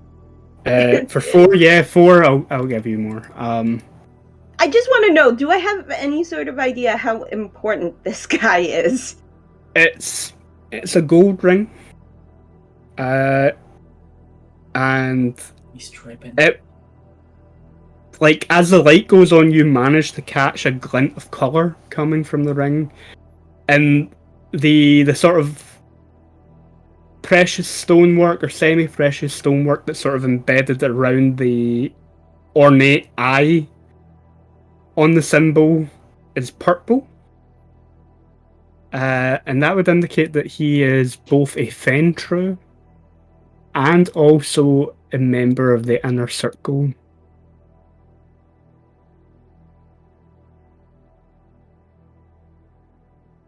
Would this be an ideal time to take a break? And yeah, that seems like a good point to take a break. Like you're having this realization of, oh. And yeah, that's a good point to take a break. We'll be back in 5 to 10 minutes.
Welcome back, folks. Thank you all so much for your patience and your waiting. I surely do appreciate it. Just because I don't remember if I said it earlier, thank you for the resub, Roddy and Andy. Much love to you guys. Thank you all very much. Let's get on into it. Andy, what's up? Yeah. So yeah, when we left off, you had all came face to face with a mysterious masked kindred, presumably the one who invited you all here, who set the house up. And yeah, it was Pull out my. a moment where Alexa. Yeah, I pull out my letter from like my sweatshirt pocket, and I say, I couldn't help but recognize your ring. Are you sure you meant to invite me?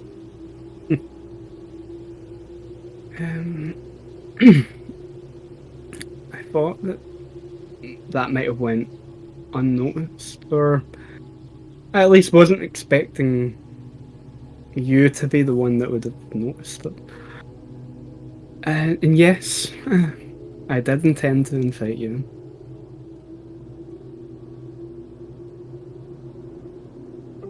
What's his Maybe It just seemed rather important, isn't it? Would you like to share?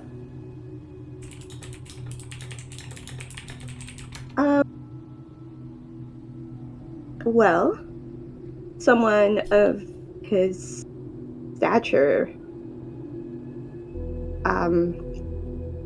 Well, I suppose I'll let the kindred explain himself.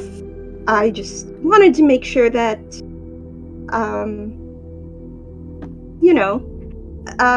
he meant to, invite someone who is probably as far opposed to him politically, if that was intentional or not. I just wanted to make sure I didn't get this invitation by accident. And maybe you'd all want to get comfy.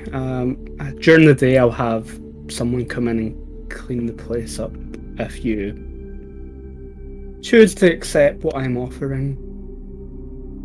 Actually, the dining room might be better. The chairs in there aren't quite as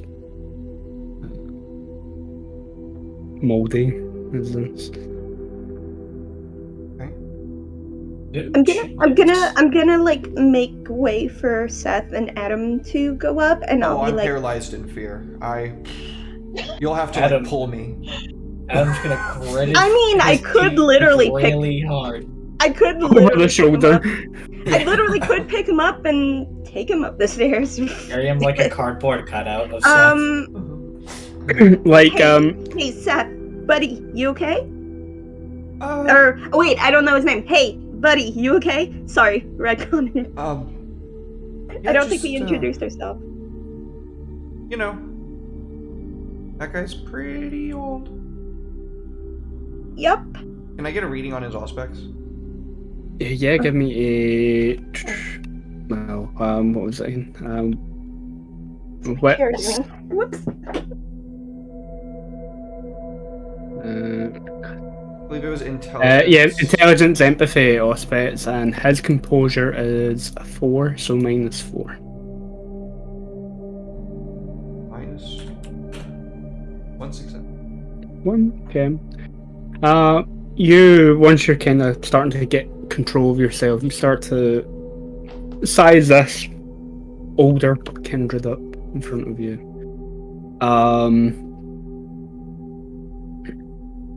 And the aura is quite difficult for you to read initially. But it's pale, as you'd expect from reading a vampire's aura, but there's a strange brown tone to the aura that you're not entirely used to seeing. But the times that you have, it's always been with individuals who have a sense of bitterness to them. interesting. I'm I'll going be- to obviously not say. Sorry, go ahead. I was gonna say I'll be right behind you. Okay. I'll have your back, literally. Let's hear what he has to say. I don't think he's out to kill us. I kind of like slowly turn to you and lock eyes with you and kind of like nod my head yes. Okay. I'm gonna make sure that Seth is okay, even though like we don't technically even know each other's names yet. Adam will extremely begrudgingly be like, alright, well, I suppose I will go first into the dining room, as I have done this whole time. Like, No Daenerys, complaints. Alexa mentioned the ring, and like now that it's been mentioned, you can look down at his hand and see the ring. Like any of you that decides to look, you can see it. The gold with the purple inlay, the eye for the Invictus on it. Your sire has a ring similar to this, although Adam is like an African American man. This dude is white as fuck. So not your sire, but yeah, like he has a similar ring. The purple, indicates Ventrue, and gold is the inner circle of the Covenant. But you can't help but feel there's maybe some differences in this ring compared to your famp daddy. Oh, But yeah, yeah. let's go. Once you agree, he'll lead you across the hall, turn the light on in the dining room, and take a seat at the head of the table. And taking that seat at the head of the table seems very natural for him to do.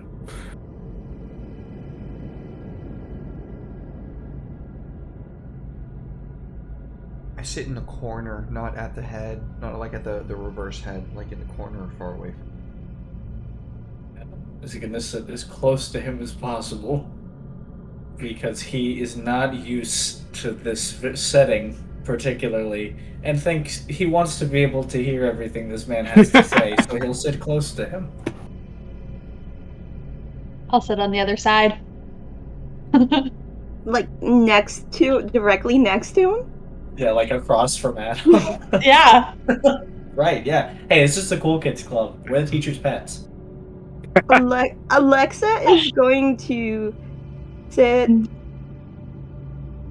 I guess wherever Seth is, but like if he's next on the other side of the table, but not at the head of the table, she's just gonna sit herself directly opposite this guy at the other side. The other, It's like, Like, but it's like, next- dude, us, but- and then you guys. But like next to Seth. you can see You me know- like unsteadily like petting Hathor, like just like vigorously stroking the top of her head. like your bloodhound can probably sense your discomfort, and like you can feel that Emotional support hellhound. every muscle This is my in emotional your support hellhound. every muscle in your hellhound is tightened and ready to go if it needs to. So Alexa, kind of in this weird unspoken solidarity with this stranger, is going to sit down like next to Seth and just like sit arms crossed, like waiting the list, like waiting for whatever's coming next, and just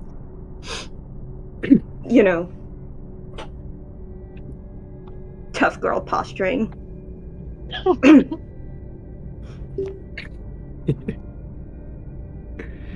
I was just double checking if you had eidetic memory. I do. Anne. I do not. But you don't. Yeah, no, it's fine then. What eidetic Um, memory? What is memory? What is brain? Brain power no exist. To know. Head Only empty, only muscle. violence. But yeah, he sort of gives everyone a moment to kind of settle down at the table. The way that experienced spokespeople are kind of used to. Like, they kind of, they give a minute or two for everything to kind of calm down, for people to kind of settle into their chair, make sure all your focus is on him. And he sits with his hand sort of in front of him on the table, to the point where, Daenerys, you can get a closer look at that ring that he's wearing. And there's a difference to the ring that he's wearing compared to your sire's, and that difference is that ring has a crown over the top of the eye, which you've never seen any member of the Invictus have on their signet ring in Lost Haven. Not even the prince.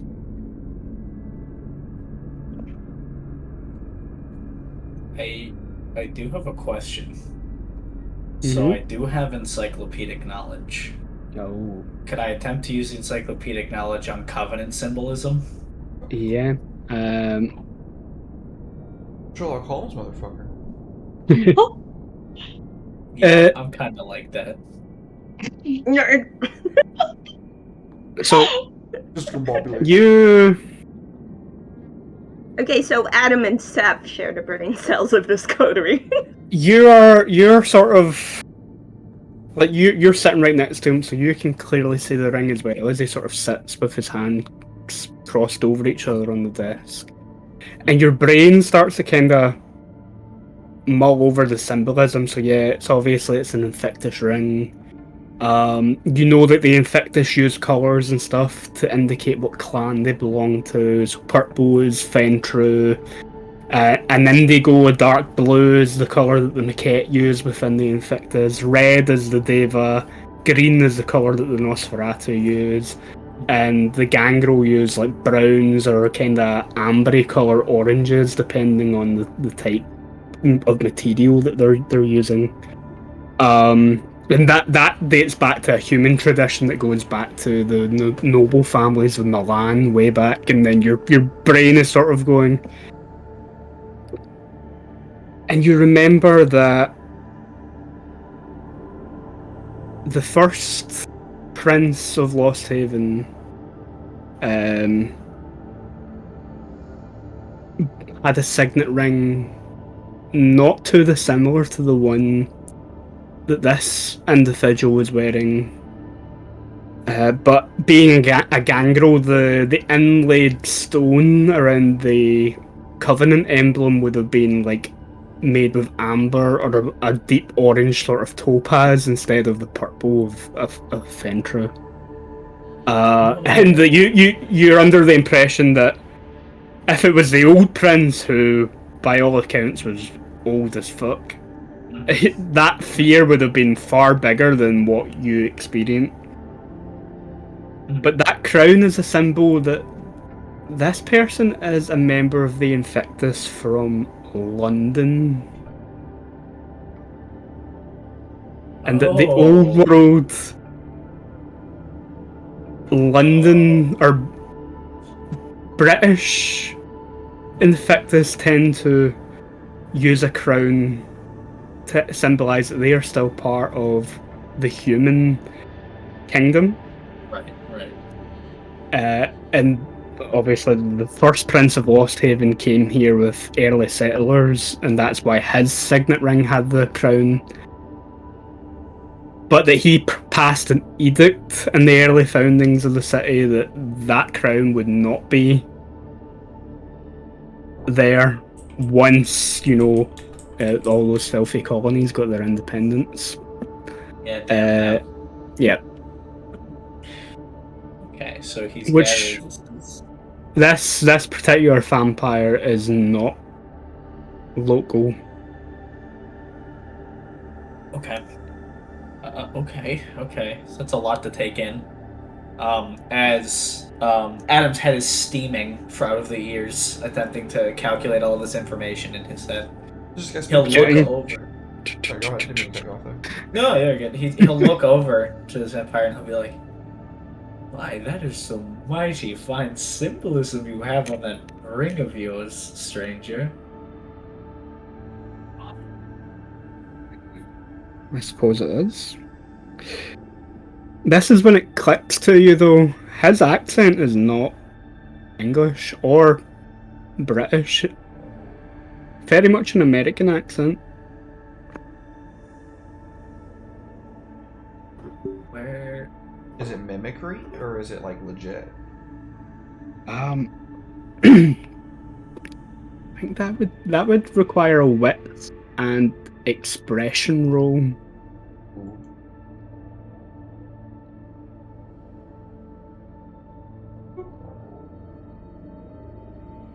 I have expression.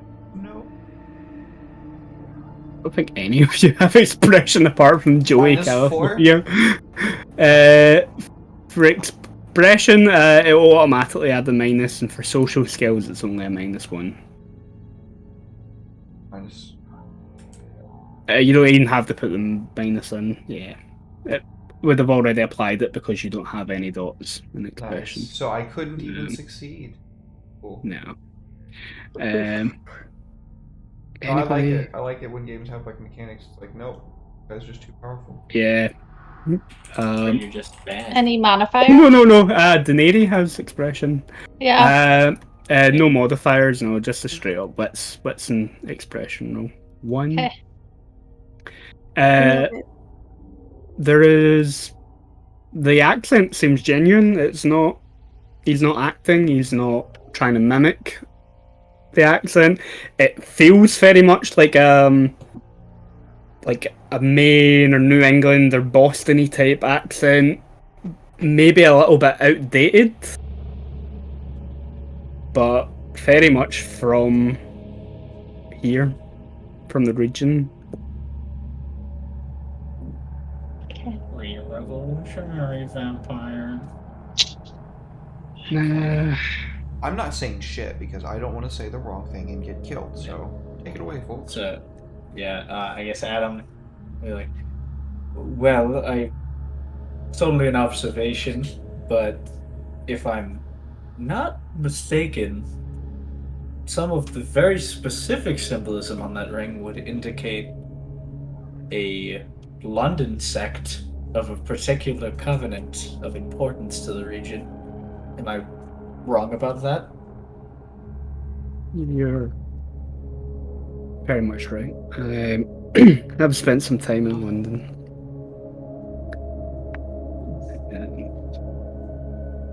I have garnered a modest reputation there.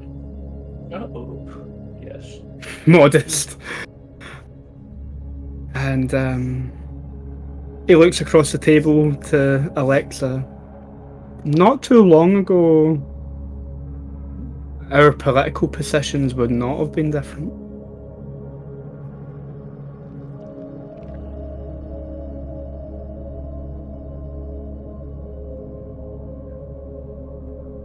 And what makes you say that? Because up until maybe about 10 years ago, this was my home city. And I was not a member of the First Estate at that point. They say a lot can change in 10 years. And especially when your own covenant outs you to gain favour with the current prince.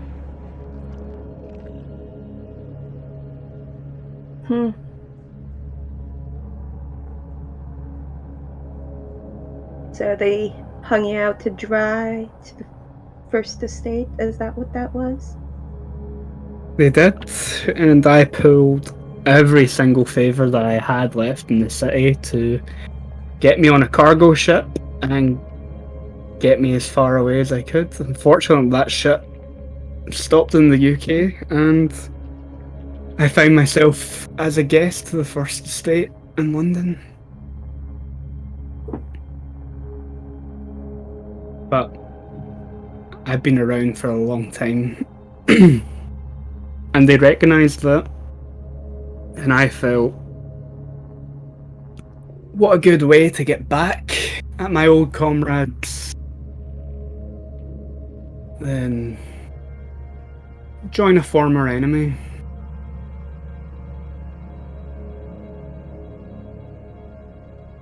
Well, you chose just about the best enemy you could from directly across the ocean. So that's what you're here for? Some sort of vengeance plot against What the about movement? Not just the movement. The entire city, even when I was still here, was stagnant. And despite a referral to Europe and the like as being the old world, kindred society there is very much rapidly changing. More so than it is here in the States. These people that wronged you. Hmm. That's why you have us gathered here? Now I needed allies back in the city. Kindred who are not fresh to the Requiem, but you know, that still have goals and aspirations and might still be flexible in those opinions, but who aren't just going to be crushed at the slightest look from anyone a week older than they are in the blood.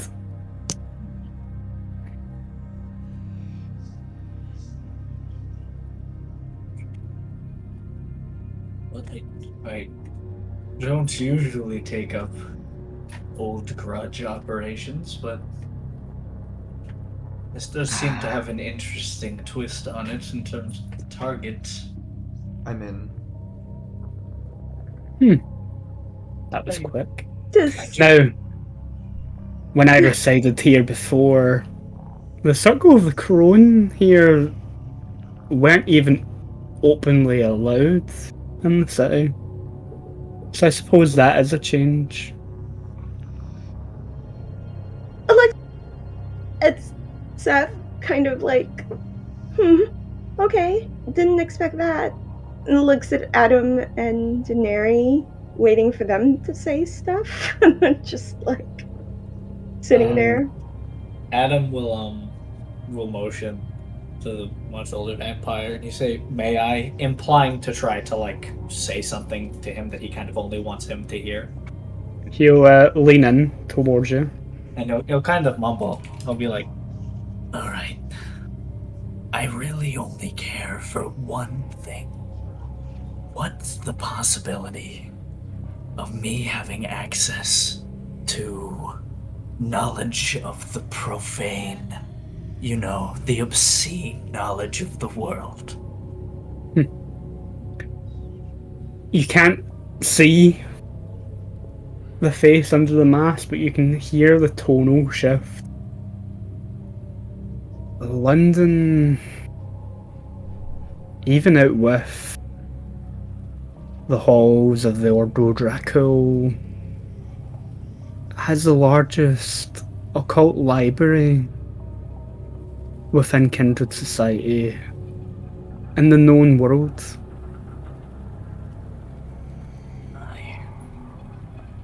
And he'll kind of lean back and be like, "All right, I'm in."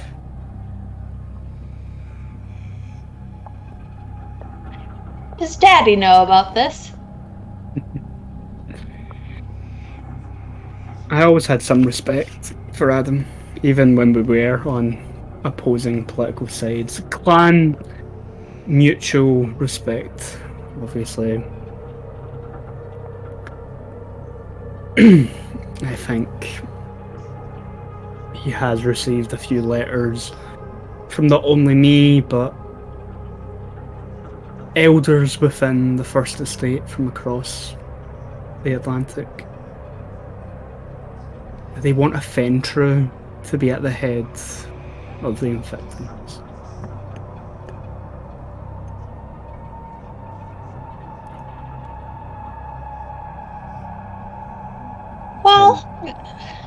As long as Daddy's not going to be mad about it.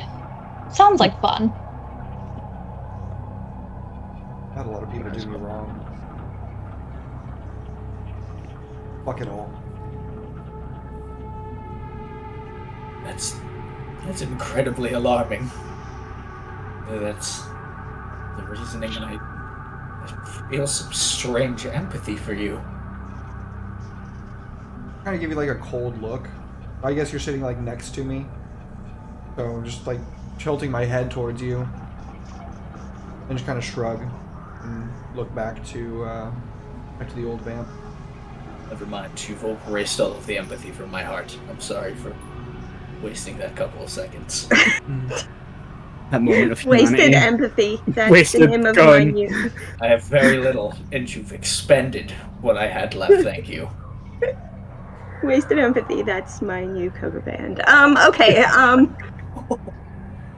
Alexa is gonna lean forward where she's sitting. She's not like particularly close across the table, but she does say, "My only ambition is to be a pain in the ass to the status quo. So sign me up." Then I'm delighted to hear. I'm pretty sure the 5th person I have invited will be on board with this. I'll pay them a visit later this evening. I'm going to need to apologise that I will not be removing my mask until there's been at least some actions taken that show some sign of faith.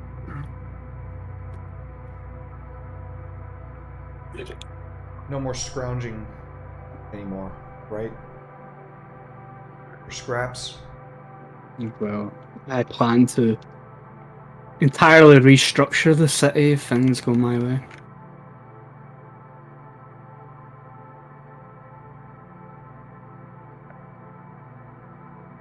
That sounds like a good deal to me. I don't really think that things are going to change that much as you'd like to think that they are. You are still bound to the First Estate. You still play by their rules. But understand this. I'm going to be there the whole entire way being a pain in your ass. I respect that. I was always used to someone being a counterpoint.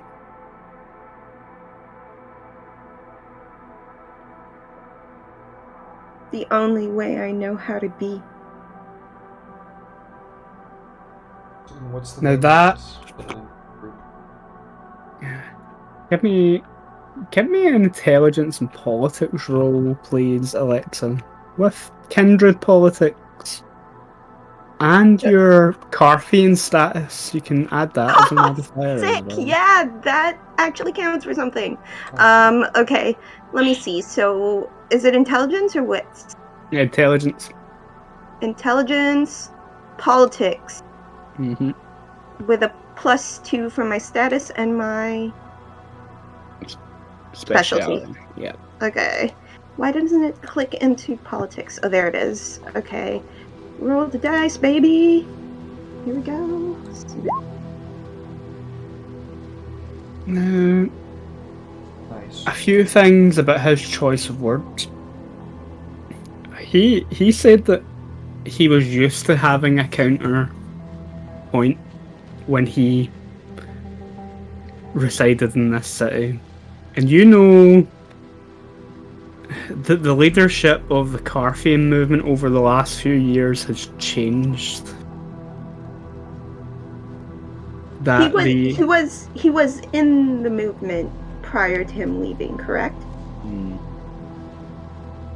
Is that by all accounts, the former face of the movement met final death about 10 years ago. Around the time I was embraced, I imagine. Yeah. Probably shortly before you were embraced, probably. Yeah. Yeah. Okay. So I wouldn't have necessarily. You wouldn't have ever met him, but you have heard that the previous face of the movement was a kindred by the name of Derek Winters, Hey, that's and me. he was a Fentru.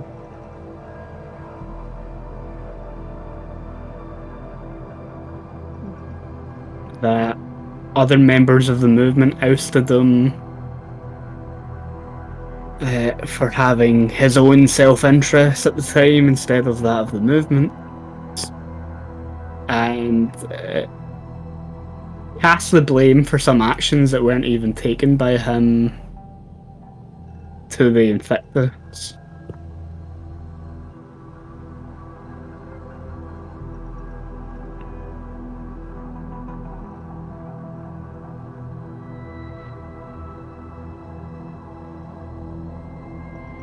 I think what Alexa's gonna do is she's gonna say, "Interesting choice of words there. What went down 10 years ago with Derek Winters?"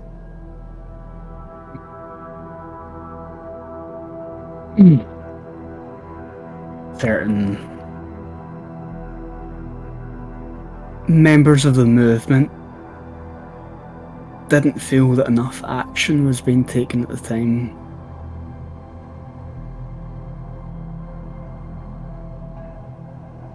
Short-sighted, as they didn't have the full picture of what was going on.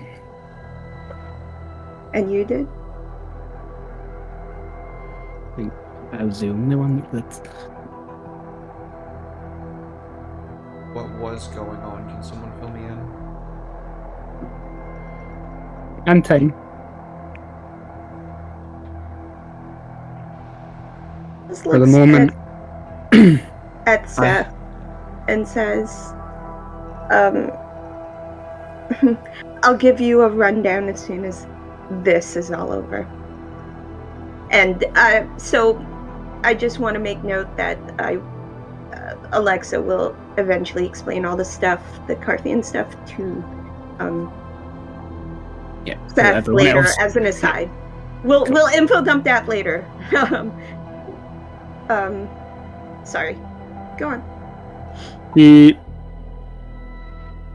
sort of excuses himself, stands up. As I said, there was supposed to be a fifth here this evening. I'm led to believe that they're a little easily distracted, so I better go and find them and make sure that they haven't done anything too reckless. And With that, one more thing, these people that we are eventually going to be going after, or you're going to be having us help you track down, they would, by all means, justifiably be able to destroy all of us, wouldn't they?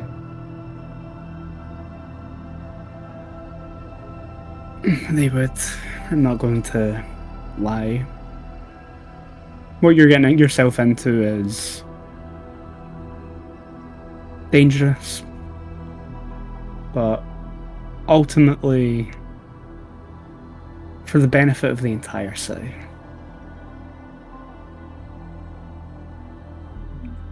Reality.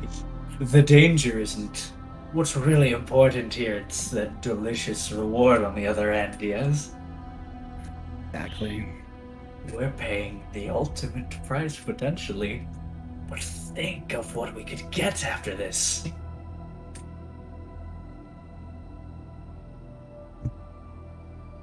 I'm not concerned about dying too much.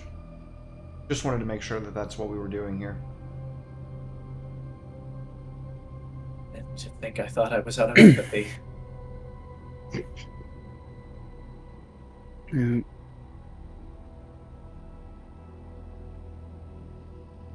I will be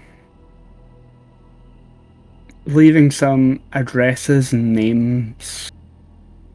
I'll probably email them through to Seth here. These are individuals who may be empathetic towards my goals. I think establishing some other allies who have age or resources that they can also provide might be a good starting point. Obviously, the reputation I've gained since I've been gone has been in a whole different city in a different continent. There's certain things that I can do to provide assistance, but for the most part, I would rather, until the right moment, that most kindred in Lost Haven don't even know that I am here.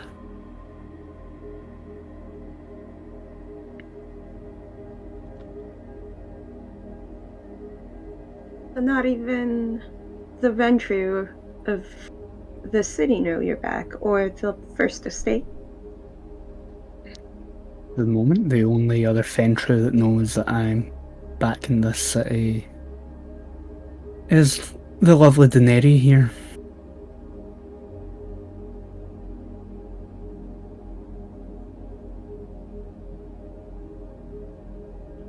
Well, then, I suppose in that case we should make haste to start collecting allies before the opposition begins to figure out things that they probably shouldn't know for our best interest, yes? Indeed. If there's any equipment, any technology, resources that you need for this, you can treat this as your haven, as a coterie together. As long as it's within reason. I have some methods and finances to arrange some things for you personally.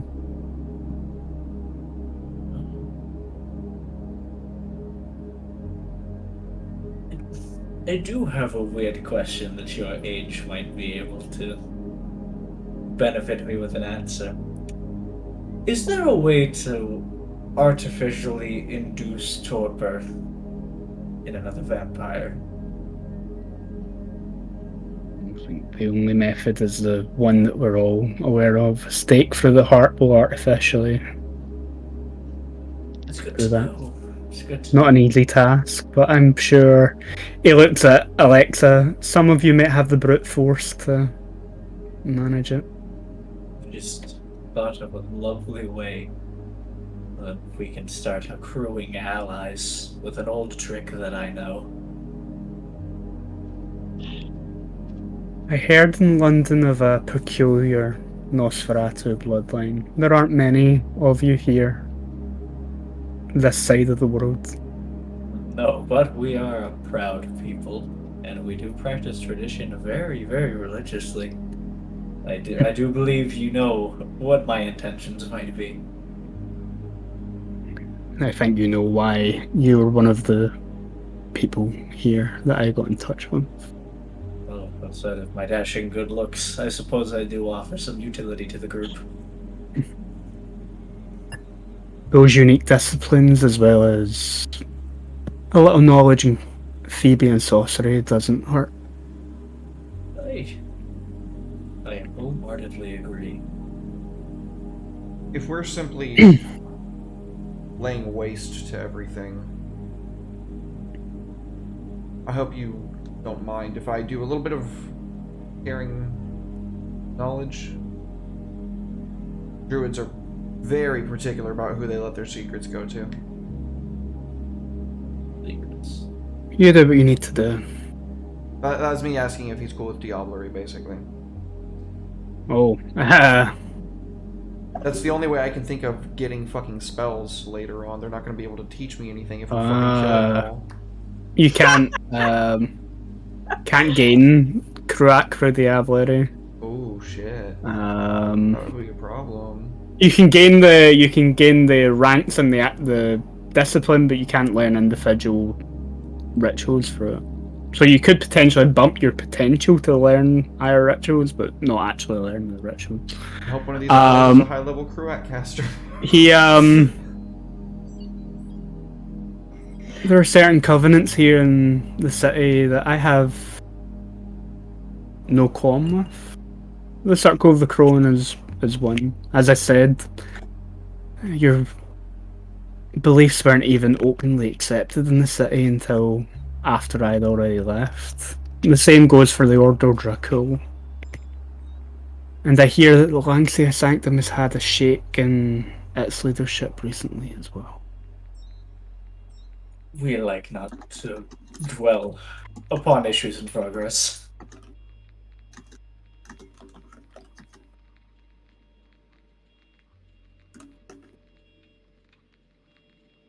Then I'll bid you a good evening.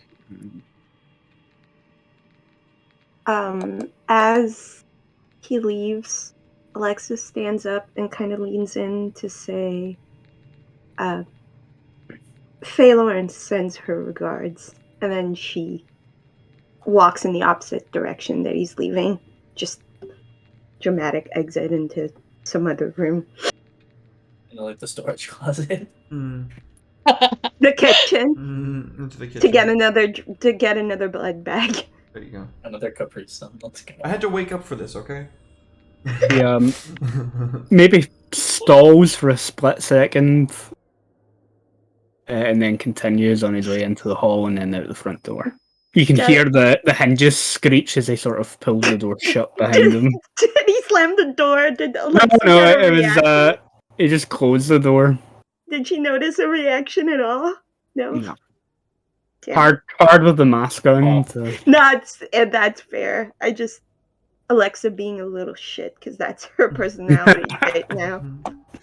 A heartbreaking lack of reaction. Yeah, no, felt bad. I think you could maybe consider the stall and movement as a slight reaction. I'll take the L for now. I'll take the L for now.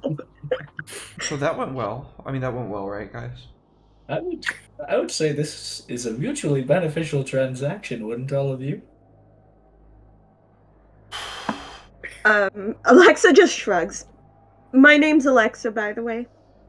Oh, Probably should have led with that. Yes, names. Seth. My apologies. This is Hathor. Oh, Hi. hello. Can I pet? Can I pet? Oh no, the blood. I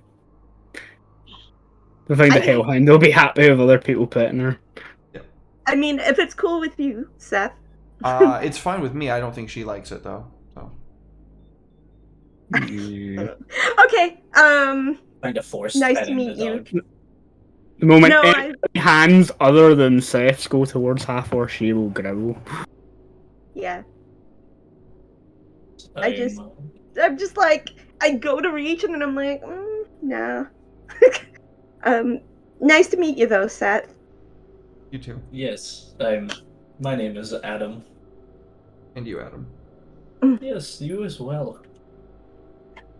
I think we all just kind of collectively look to you, Jen. Like, the one who's been like super quiet this entire time. Well, she was called out by name by Mr. Important Dude. That's fair. So we still collectively look at her just for her to introduce herself. Formal introduction is needed. I mean, if you weren't actually listening, kind of the shit. So you should know who I am, Denari de la Luna. Or no, de la Noche, sorry. That's the other less cool Denari.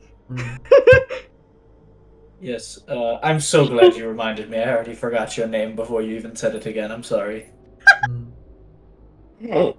Why are you so important? What makes you so important? You'll find out soon enough. I don't think I will, realistically. No, I feel like you should tell me these things. Is it a political thing? Do you have, like, political connections that I won't care about anyway when you tell them to me? I don't even feel like talking to you anymore. I'm gonna go get some blood. Yet another mutually beneficial transaction. Yes. That's the thing about the you rest- more powerful vampires. You have to drink more blood, huh? That's gotta be a pain in the ass. A little bit. It's better than getting killed for walking and looking at the wrong person the wrong way.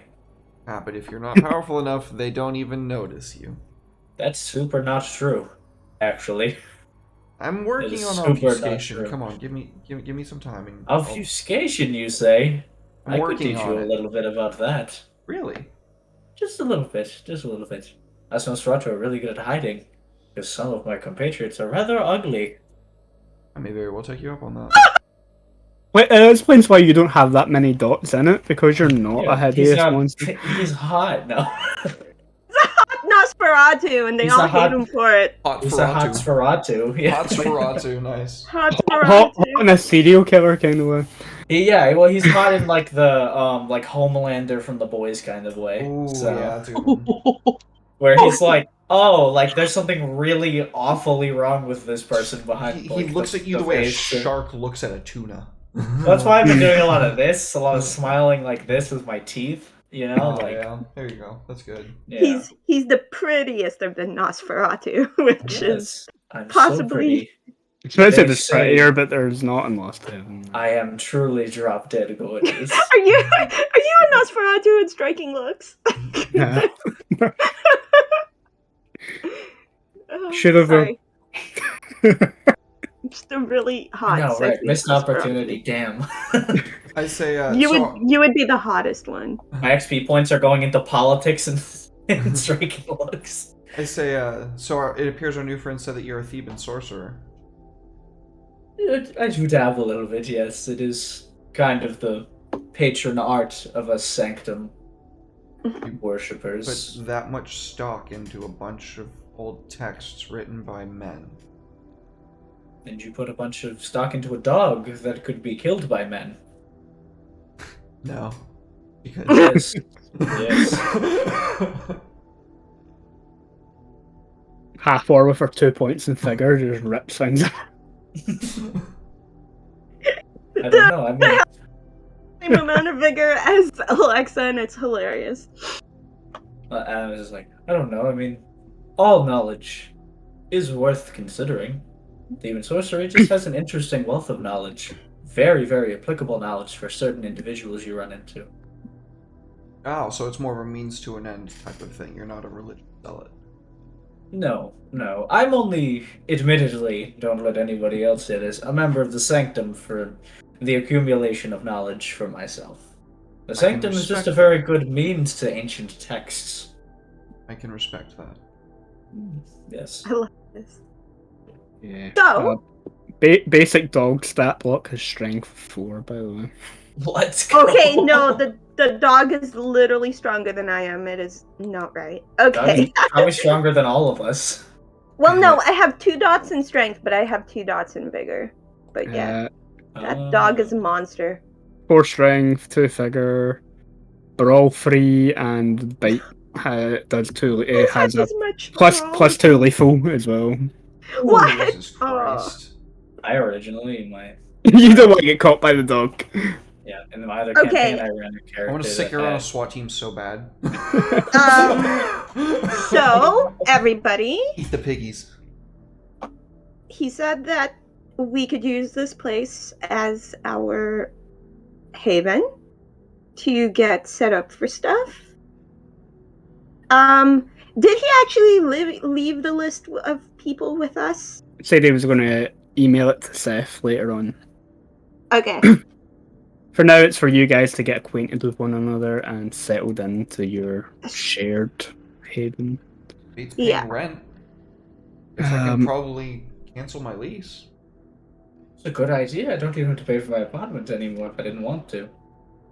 And stat wise, like point wise, the haven is a size 4 haven.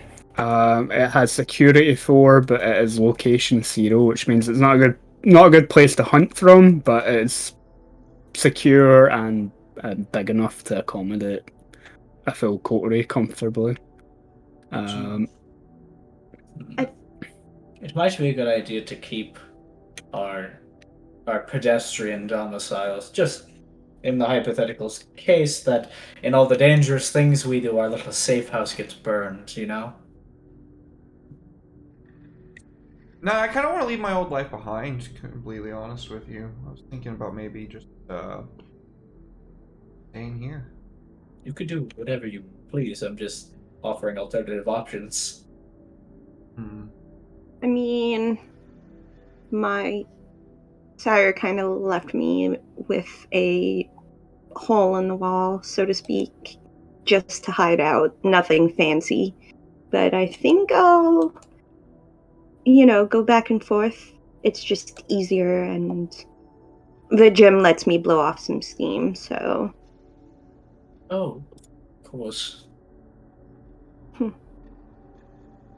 Now, Daenerys, you've got like dusty old, not even quite finished house in the middle of nowhere, No. or you've got your sire's penthouse.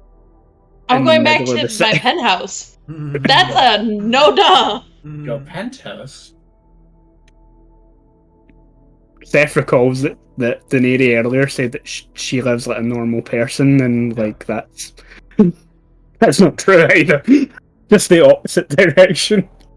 What do you mean? So when I said normal earlier, what did you think I meant? Penthouse, duh. What? Penthouse? Are you crazy? Normal penthouse? What kind of economy do you think we live in right now, where that's the average financial income to afford a penthouse? Penthouse in a Not my city problem. in Maine? She doesn't pay for it. I don't pay for it, so I don't care. I'm going home Pay though. for Thanks. it? It's been real fun. Whose money are you leeching off of? Her sire's probably, and Alexa kind of rolls her eyes. You people and your abuse of your size is sickening. Like, it's not. First of all, I'm not nearly as privileged as Princess over there. My sire didn't leave me with much at all, but at least I have some place to hide. We didn't talk about it at all. Does Adam know anything about his sire? Probably not. No, Adam's like a fatherless vampire who just strolls around libraries and schools all day long looking for forbidden knowledge.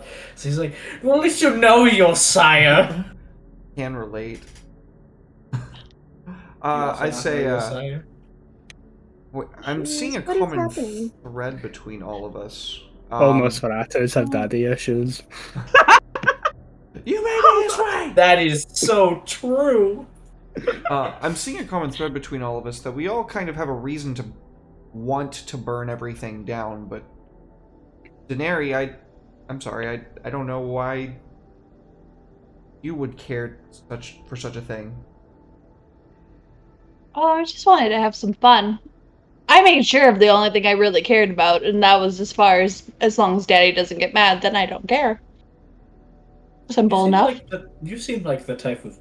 Never mind. I'm gonna keep that thought to myself. French Revolution comparisons are not good ones. Some people's Let me lives- oh wait.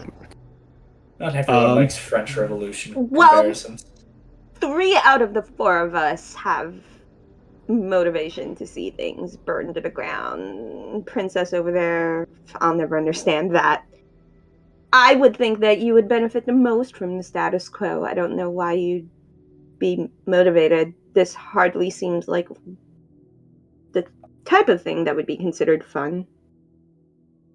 At least not for someone like you. The Infectus is very rigid in its hierarchy, and positions higher up the ladder tend not to open up until a bunch of elders die. So I wonder that if I've explains seen that. this. Right, well.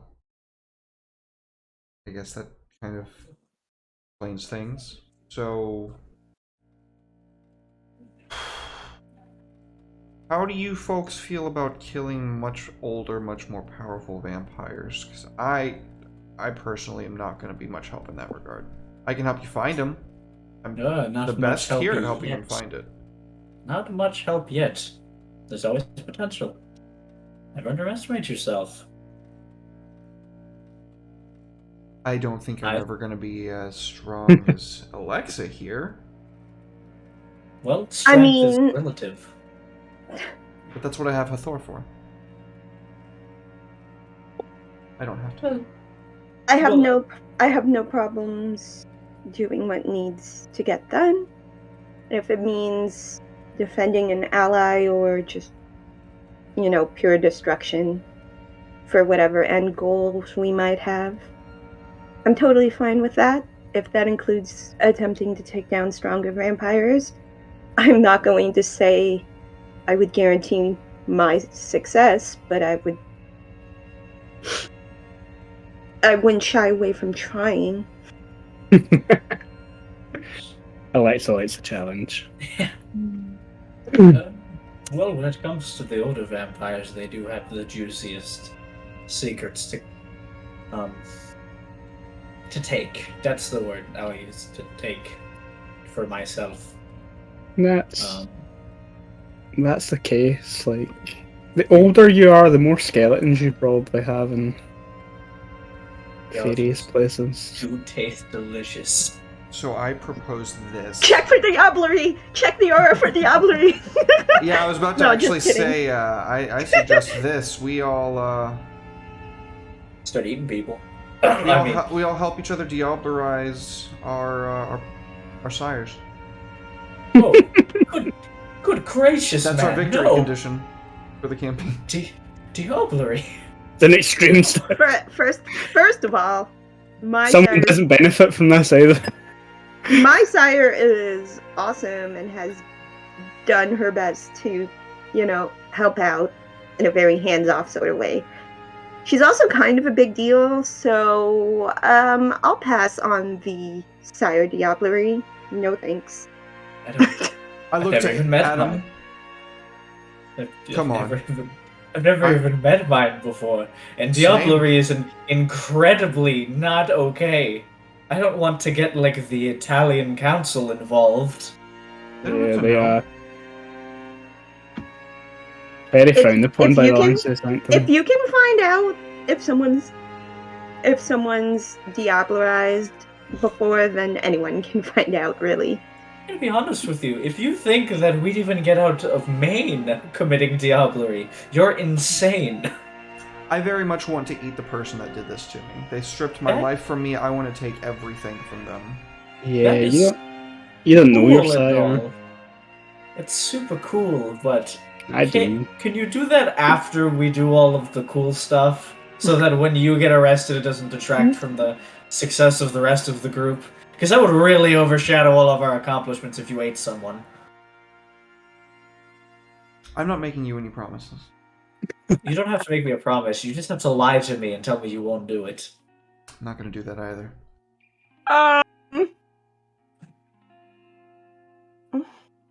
Alright, well, we've come to a weird understanding that means nothing, so that's cool. So, what about you, really rich, condescending one? What do you add to the group? Well, I have nothing to add to your group at this point. I'm just listening. What a surprise. Hmm. Alright, so, useful ones, friends. Could you check your email, Seth? That'd be really cool, because this is getting weird. Say that again? Could you check your email for those addresses? This is getting really weird. I love that you equate friendship with usefulness. Yeah, he's just like a scholar who all he cares about is like ancient forbidden knowledge. That's all he could possibly need is usefulness from friends. Also, you don't condescend upon him. You're the only useful one. Wait until you meet Joey. Oh no! You've never known usefulness until you meet Joey. Oh no. So, But Derek, yeah, your phone pings. You have an email notification. I'll read it. Provides you a list of locations around Lost Haven. I'm going to use the circle tool here, and I'm going to use a bright enough color that we can actually see it. So,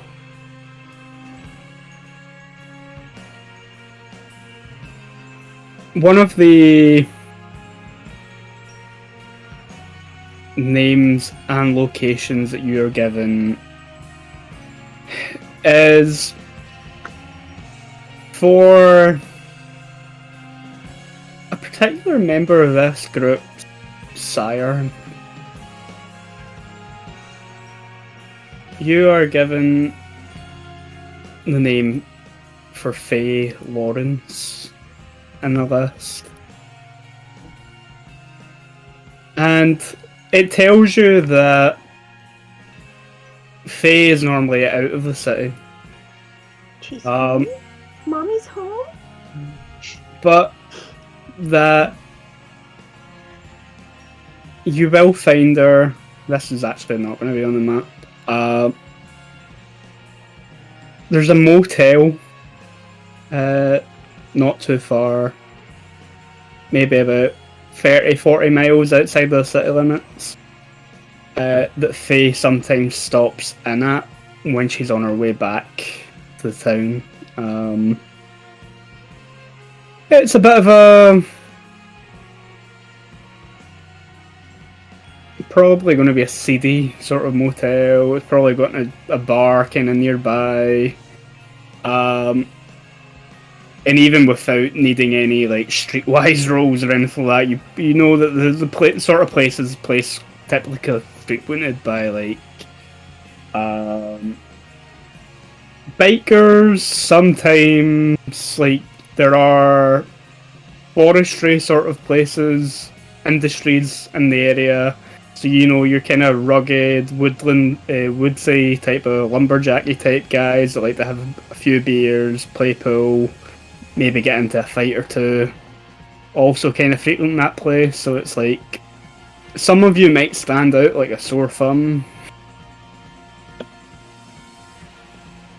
Others might not.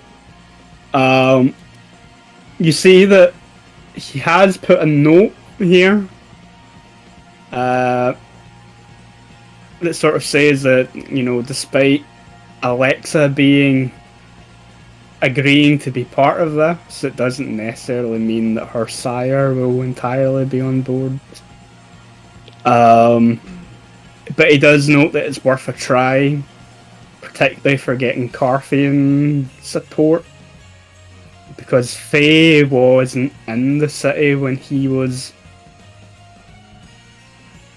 disappeared for the 10 years.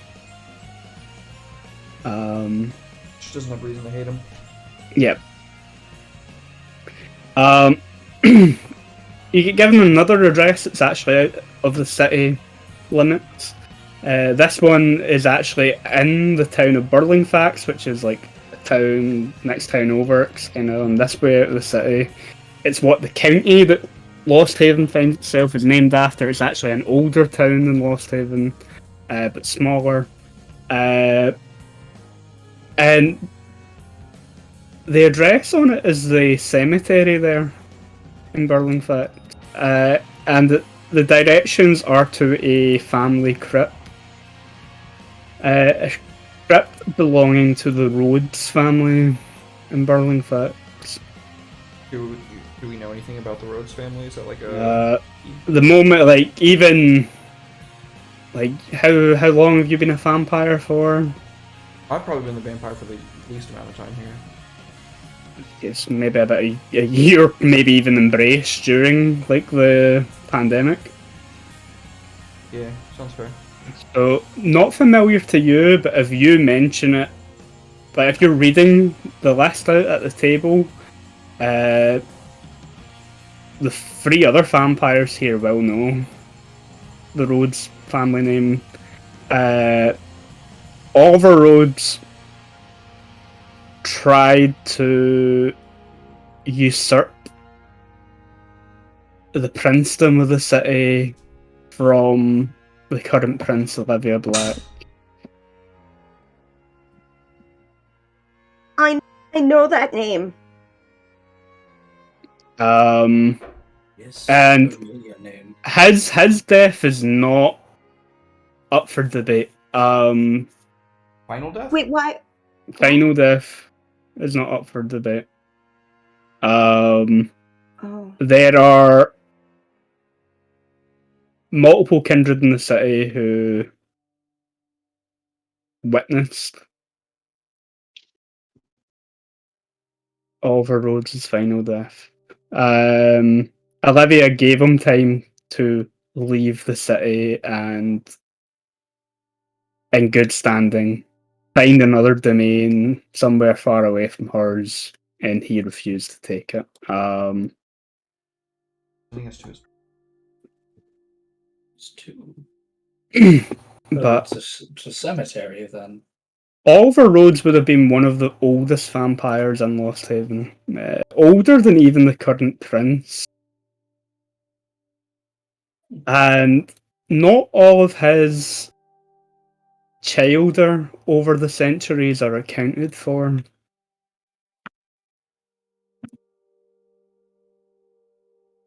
Are we supposed to be talking to one of these childer to convince them to help? It just gives you the crypt. Oh, this is If it's, weird. I don't mean to jump the gun on these addresses, but cemeteries are kind of my thing. So No if surprise. it's reserved to anyone else, I would like to do the research at the cemetery related to the Rhodes crypt.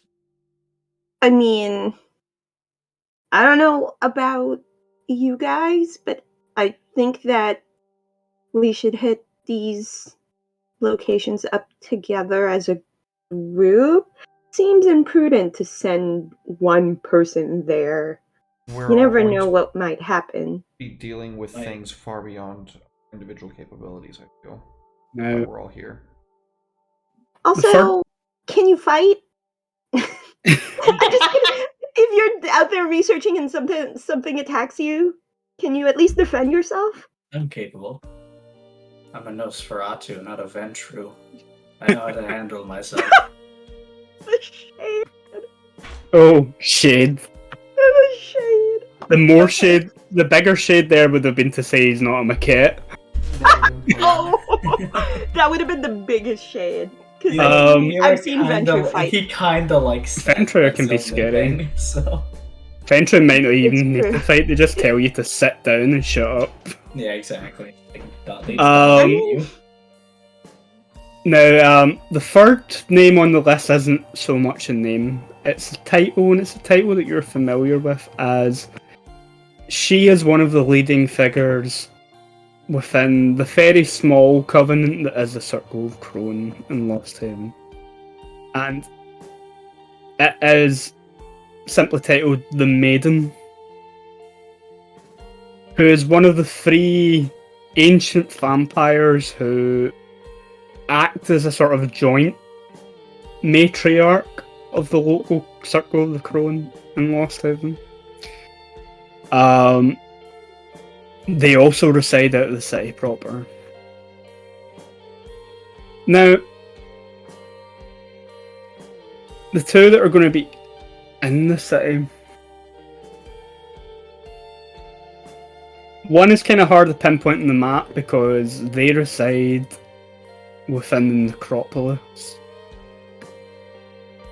Most non-Nosferatu are not entirely welcome that deep down. Ooh. Okay, so maybe that's But the Nosferatu solo mission, okay? the name that gets given here also doesn't seem real to you because the name is simply Wiki, like Wikipedia Wiki, What the fuck? Let's go. and It's a Like- very modern Nosferatu. Adam has a real name. The Reeve sheriff of the city, Sebastian, is a Nosferatu. He has a human name, but it's not uncommon for Nosferatu to kind of get rid of their human name and things and adapt something that they feel represents them. And clearly, this guy has an inflated ego of his own knowledge and understanding. And half of what he says is maybe made up because. Such I an have a awful feeling this is a interaction. player character from a previous campaign. It's not. This is amazing. But the last name that he gives you. Let me bring.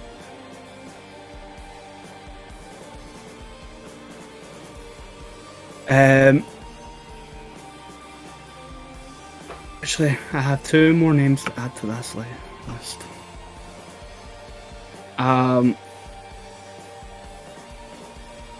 He gives you a name of a kindred called Dominic Rourke. And he gives you it somewhere in the city's south side.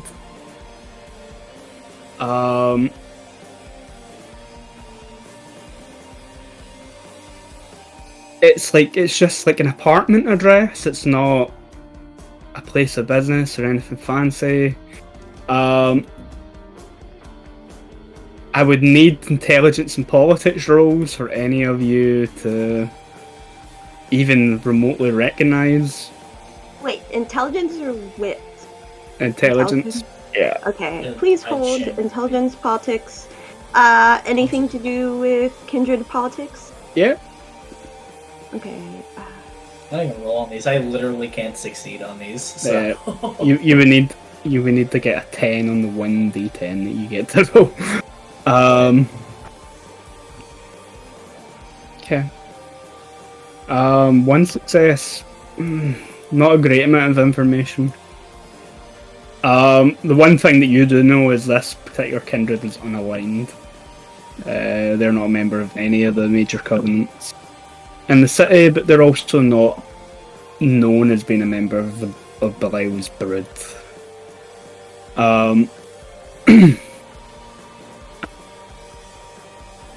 Now, the last name takes you to a mosque in West Haven. It's like kind of closer to the city south, like south side, old town. It's not quite getting into fancy territory. Quite mostly quiet residential. It's one of the few mosques in the city, if not the only one. And the name there is Ashai Sina.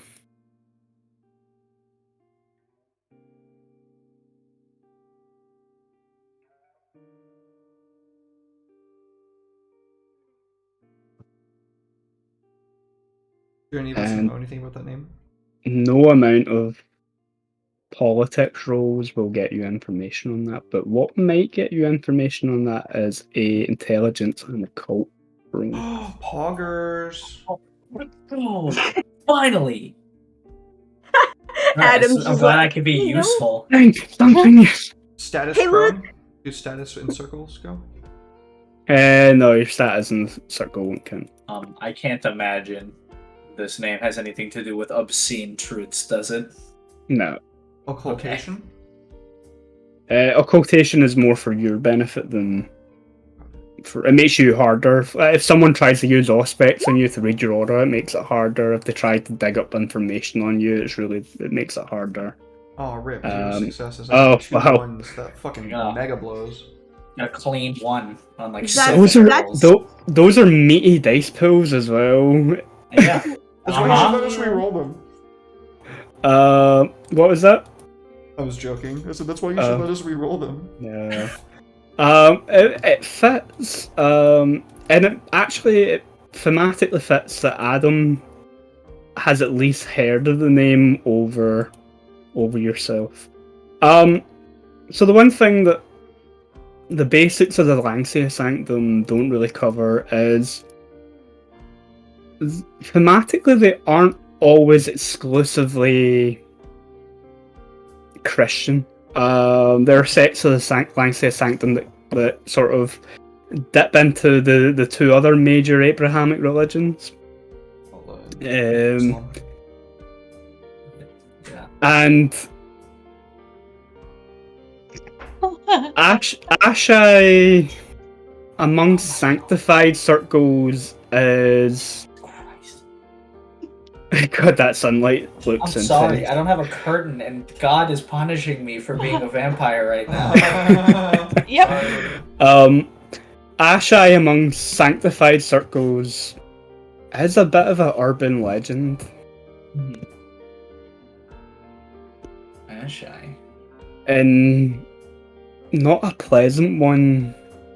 She, or they, no one knows, is spoke about as a sort of avenging angel amongst the sanctified circles. Wow. Okay. So we're just getting into all sorts of crazy people. Oh dear. What is that last name you read again? Could you repeat it to me? Ashai. Oh. That might be a little bit troublesome.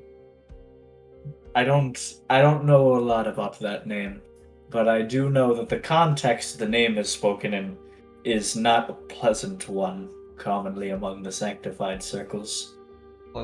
Unpleasant like how? Do you know how there are, like, in Abrahamic religion, commonly, there are these deities that enact justice upon those who commit cruelties to others? I know that they stole it from a lot of Egyptian myths of Osiris. Right. That's not the point that I'm making right now, but I do also know a little bit about that, surprisingly enough. This is the different. lens through which Seth would be seeing it. He literally has a proficiency with like Egyptian mythology. Yeah. No, yeah. He's like, well, the specific point I'm representing the fact is that this individual, who is kind of an unknown being, is claimed to be kind of like what you would be like an avenging angel kind of figure, you know? Oh shit. A bringer of justice against the cruel and the wicked. So, take that as you will. I might have to give you my word and maybe even mean it about holding off on the Diablerizing. That'd be a good idea, yes. Very good idea, even. You kind of about that. Yeah. Maybe when this is all wrapped up and there's a bow on it and I can get the fuck out of this town. Right, yeah, let's get all the fame and the wealth and the knowledge first. And then, in like the wake of it, when we're all coming down and all of our careers inevitably spiral into nothingness, then you can commit diablerie. Just the vengeance. And that I then care move about. to Canada. Then move to Canada. Then move to Canada and bring your evil diablerie to them. I hear Those- Predator's In nice. the north. Those Canadian kindred are far more chill. You might enjoy it there. I hear Vancouver's nice. Oh, it's okay. We don't care that you hate someone. Toronto's better. I hear That was a Toronto's reference. better. Oh, okay. Too I was bad their hockey referencing team- a. their I was hockey team referencing something sucks. else, but that's right. Yeah, I know. Vancouver by night. Yeah. They were in chat earlier. I think But- Vancouver. but- They were. I'm just gonna say Toronto's better. I've never been to Canada. No. Too bad the Maple Leafs are the worst original six team in hockey. Yo, don't judge us based on the quality of our sports Yeah, teams. I'm just repping one of the players here at the table. Hey, listen, it was 4 episodes, but there were 4 good ones. Anyway, yeah. So Alexa's actually gonna consider this list, and she's gonna say, sounds like the easiest place to start would be talking to my sire, because everything else seems like a tall order. Though I do pose an option to that. Wouldn't it be easier to knock out all of the harder things first, so that it kind of gets easier as we go along, and we get more tired of trying to recruit people. As we get tired, wouldn't we want the task to get a little bit easier? We don't have to put in so much elbow grease. Do our Oh, characters and if know we- that they exist within a realm where the more they try and the more they overcome challenges, the better they get at overcoming challenges in general? That is extremely meta and hilarious. It's to not ask. really meta though, right? Because that's kind of how real life functions. Is it? Yeah, People do but that all we the know time, that, yes. but we know that our This- disciplines. We know that we develop disciplines. Yeah, like the Get accomplish smarter the by challenge. knowing stuff. The argument could also be, though, that while with progression, you would want like encounters that are going to be a little bit easier to kind of come as you go, so you don't have to exert as much. Like you want, when you're like fresh, you want to take on the hardest challenges first. I don't think we're going 'cause to be you're able to still do all fresh these things for it. at once, though. No, XP kind of works a bit differently in You first need to edition co- from second edition. Yeah, you need to collect more of it.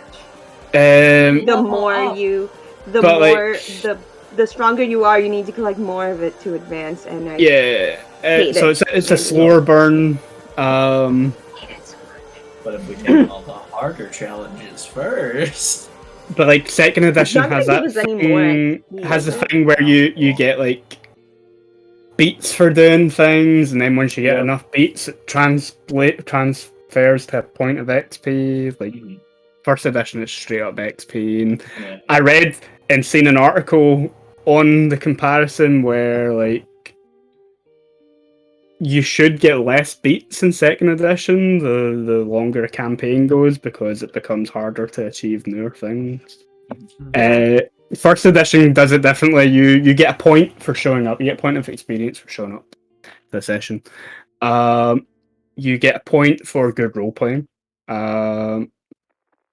You get a point if a combat happens. Doesn't matter how many combats happen in the session, you'll get 1 point. You can potentially get a point if you get a dramatic success Oh, it's more than 5, correct? on a dice roll. Yep, 5 or more. The GM can give one for progressing the story forward, so that'll get you an extra one. And there's a few extra things that you can do to potentially get So more over and above that. So the discussion becomes: do we want to get warmed up with an easy task first, or do we want to save the easy task for when we're all tired of being tryhards? No, I definitely want to do the easy tasks first because I don't know this system. But yeah, like It's literally just talking to my Easy. sire. It's the Mm. easiest Yeah. one. Yeah. Yeah. Mom, I may have agreed to do some shit. I You know- told. you're okay with words. You can always bring someone else that's also good with words. And yeah, Oh, God. I don't know how she'll react if you walk in With everybody. Just like, with like Hey, four check people. out my new friends, Mom. We're gonna go do a thing. You want to help? We joined a cult. Ever heard of it? Mhm. Mom, we No. joined a cult. Coteries are not cults. That's All right, we'll come back in time for dinner. coteries are not cults. we've decided that we're going to be Scientologists because some fancy vampire from England. Isn't that what the asked sanctum us essentially is? Nah. It's not Catholic Church. Scientology. I think So there's much worse. actually I think there's a strange bloodline mentioned. I think it might be in the Maquette clan book. When they talk about shadow cult, that Oh fuck that. I don't- takes the piss out of Scientology a bit. Oh, I gotta be that one.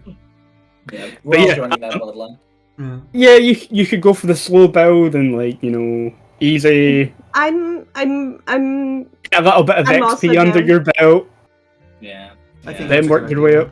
up. I'm also down for starting off strong. Like Adam I'm- only recommended that from not even thinking of any of these game mechanic standpoints. His logic is like a individual stamina basis for it. No, so- no. I fully understand that. So I'm willing to kind of go with what the group feels comfortable doing.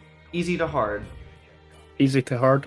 Okay. Easy to hard. That sounds like the consensus, yeah. That sounds like how Daenerys always chooses to do things. I feel like Daenerys would just choose easy. No, Oh, yeah, the hard just one. easy. She's just So gonna can we leave do when it? all of the hard stuff happens. You can miss me with the hard stuff. I'm just gonna go. That doesn't matter. Like Fentru, she just tells it to sit. Stop, Fair. and then it actually stops. Oh, I'll stick around. I just want to see Adam get killed. Oh my gosh, That's- there's so much venom. There's already like tension. It's I okay. love it. I know you're incapable of living without hatred in your heart. Just That's how your like people exist. wait. Adam's opinions on honor will change as soon as something happens and Daenerys steps in with some dominate and just makes the person look like an absolute bitch. But yeah, have your list. Some of those people might be easier than others to win round.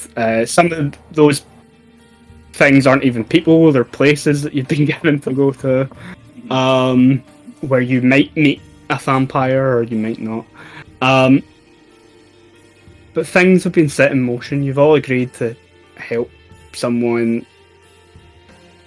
overthrow the current government, essentially. We're terrorists. This is what it feels like to be in the IRA. And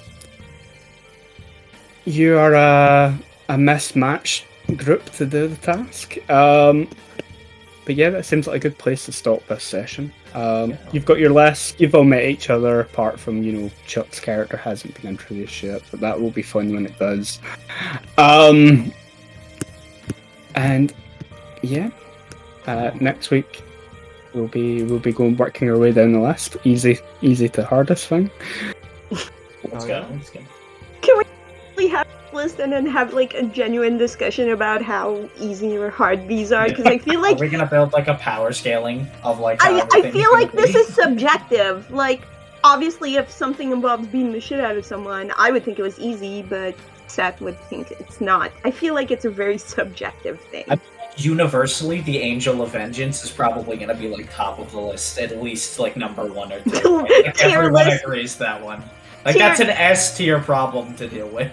Tier list of our problems and our Yeah. allies to collect. I love this.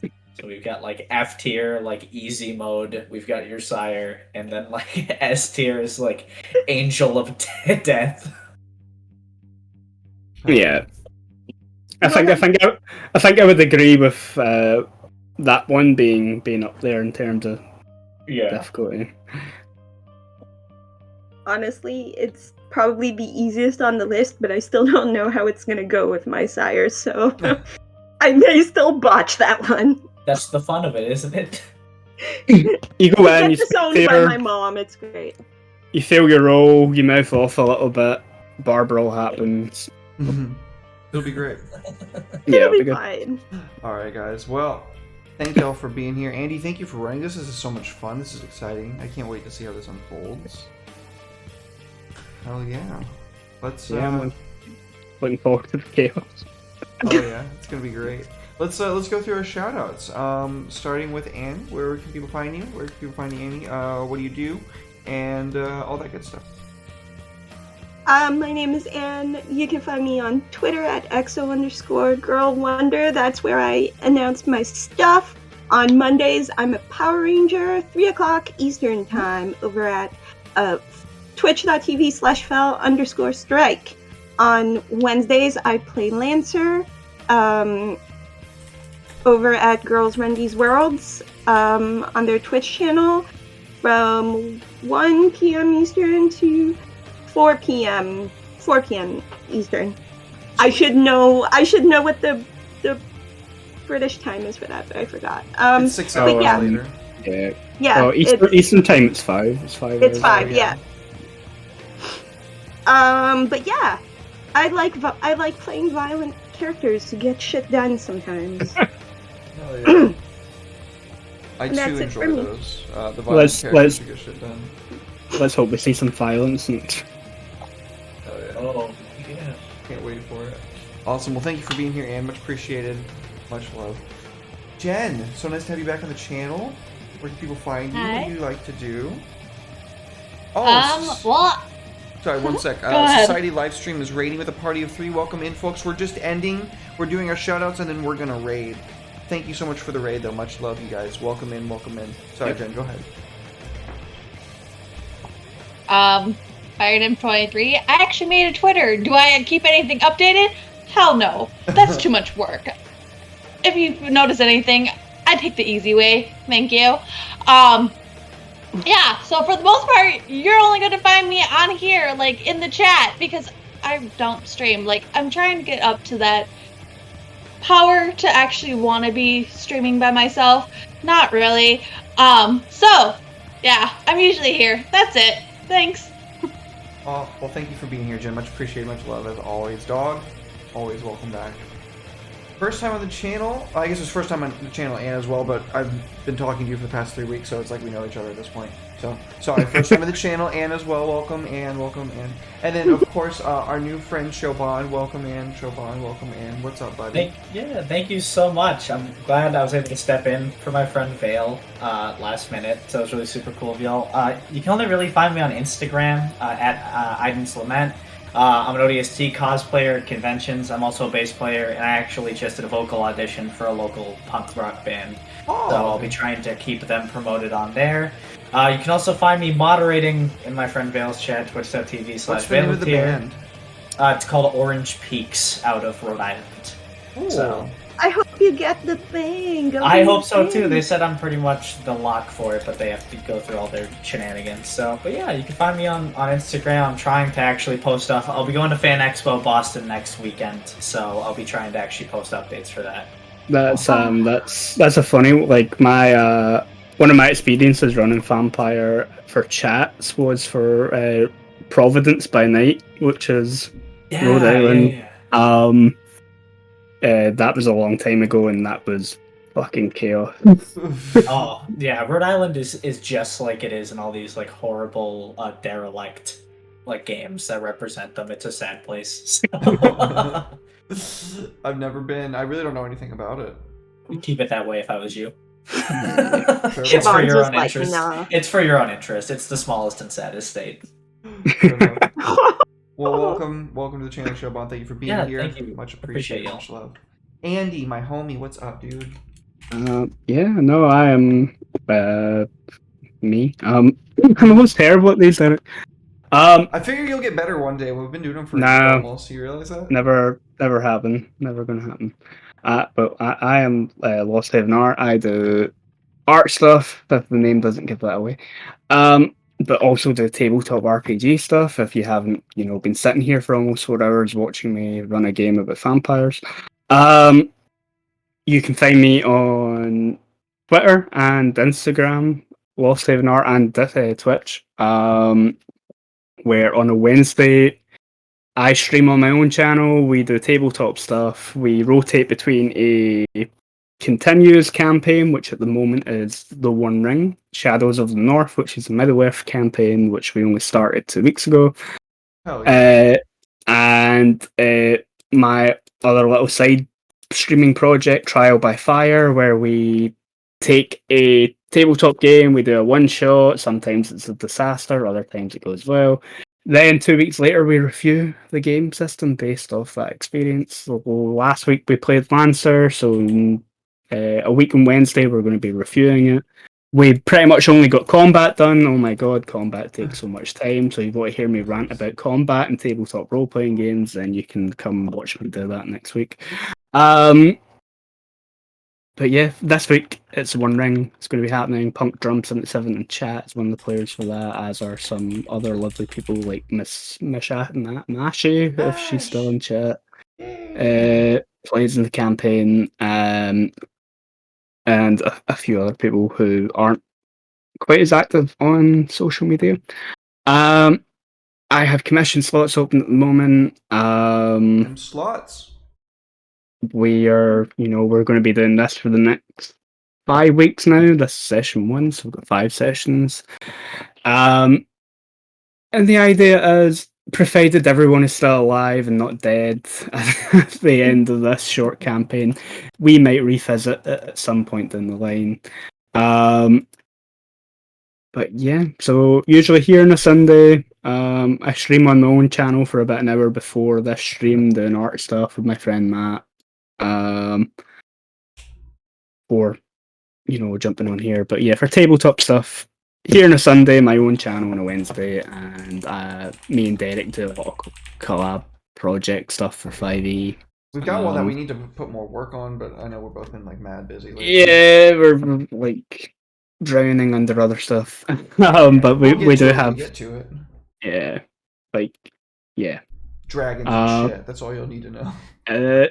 Normally, Chuck is here with us on Sunday. Me and Chuck are also doing collabs and some stuff. The most recent thing being Chuck has a vampire setting that he's been wanting to put together for ages. Sanguine Rain. It's a dark fantasy vampire type setting, like takes elements from Innistrad, from Magic the Gathering, and like Nosgoth from like the Legacy of Kain type games. Ooh. And I have a role-playing system based off of playing cards that I've been playing around with, so we're going to just smush them together and Fuck yeah. build on for that. So I've been doing constant vampire stuff for like the past week, and it shows. It shows with that landscape. There's just so much in your mind. You had to do that fucking sick-ass Dracula castle. But yeah, I think I've rambled enough. I will think. Nah, I already said I won't get better at doing these, but we'll keep trying, Derek. Hey, man, I'm just glad you're here. You can take an hour at the end to say everything if you want to. I don't really care. Well, thank you for being here, Andy. Thank you for running it. Much love, much appreciated as always. Folks, we're going to be raiding into Gamer's Ledge, so stick around for that. Tomorrow, more vampire goodness. Curse of Strahd. We are finishing, we are finally getting on the last, 2 to 3 sessions that we will be finishing that. So expect that to go live at 5, probably 5:30, 6, probably 5 p.m. Central Standard Time tomorrow. No stream Tuesday, Wednesday, Thursday, Friday, but next Saturday, the booty stream, we are going to be doing the premiere of that. So that is a D&D 5e nautical pirate themed campaign. Super hyped for that. It's going to be a lot of fun. We're also going to be doing a custom resin dice tray giveaway. I wanted to make sure I got all the words right there. Or dice case, not tray, excuse me, dice case. So make sure that you're there to enter for that, because that's going to be a lot of fun. And it's a fucking awesome tray, or goddamn it, I said it again, case that we're going to be giving away, courtesy of the Shady Sale. So absolutely check that out. And then Lancer next Saturday at 6:30 p.m. Central Standard Time. Yep, I know Lancer combat does take a while, but it's a lot of fun, and we like the mech combat. What you need to do is equip all of the players with a Cyclone Pulse rifle, and that really cuts down on how many rounds of combat there is. True. You blow them up faster with bigger guns. The problem is that I have an Annihilation Nexus because I'm in a Hydra. Oh. Yeah, so I just use my Annihilation Nexus from 10 squares away, and then I do it again next turn. I suppose the principle still applies. Just use all of the biggest, most violent weapons and just speed run to combat. It's pretty fucking awesome though. Lancer rules. Yeah, other than that, next Sunday again, tune in for more Vampire, and that's it, folks. We're gonna be raiding. Thank y'all again for being here. We surely do appreciate y'all. Thank you for the biddies. Thank you for the raids. Thank you for the resubs. Much love, much appreciation. Good night, everybody. And we're clear. Wee.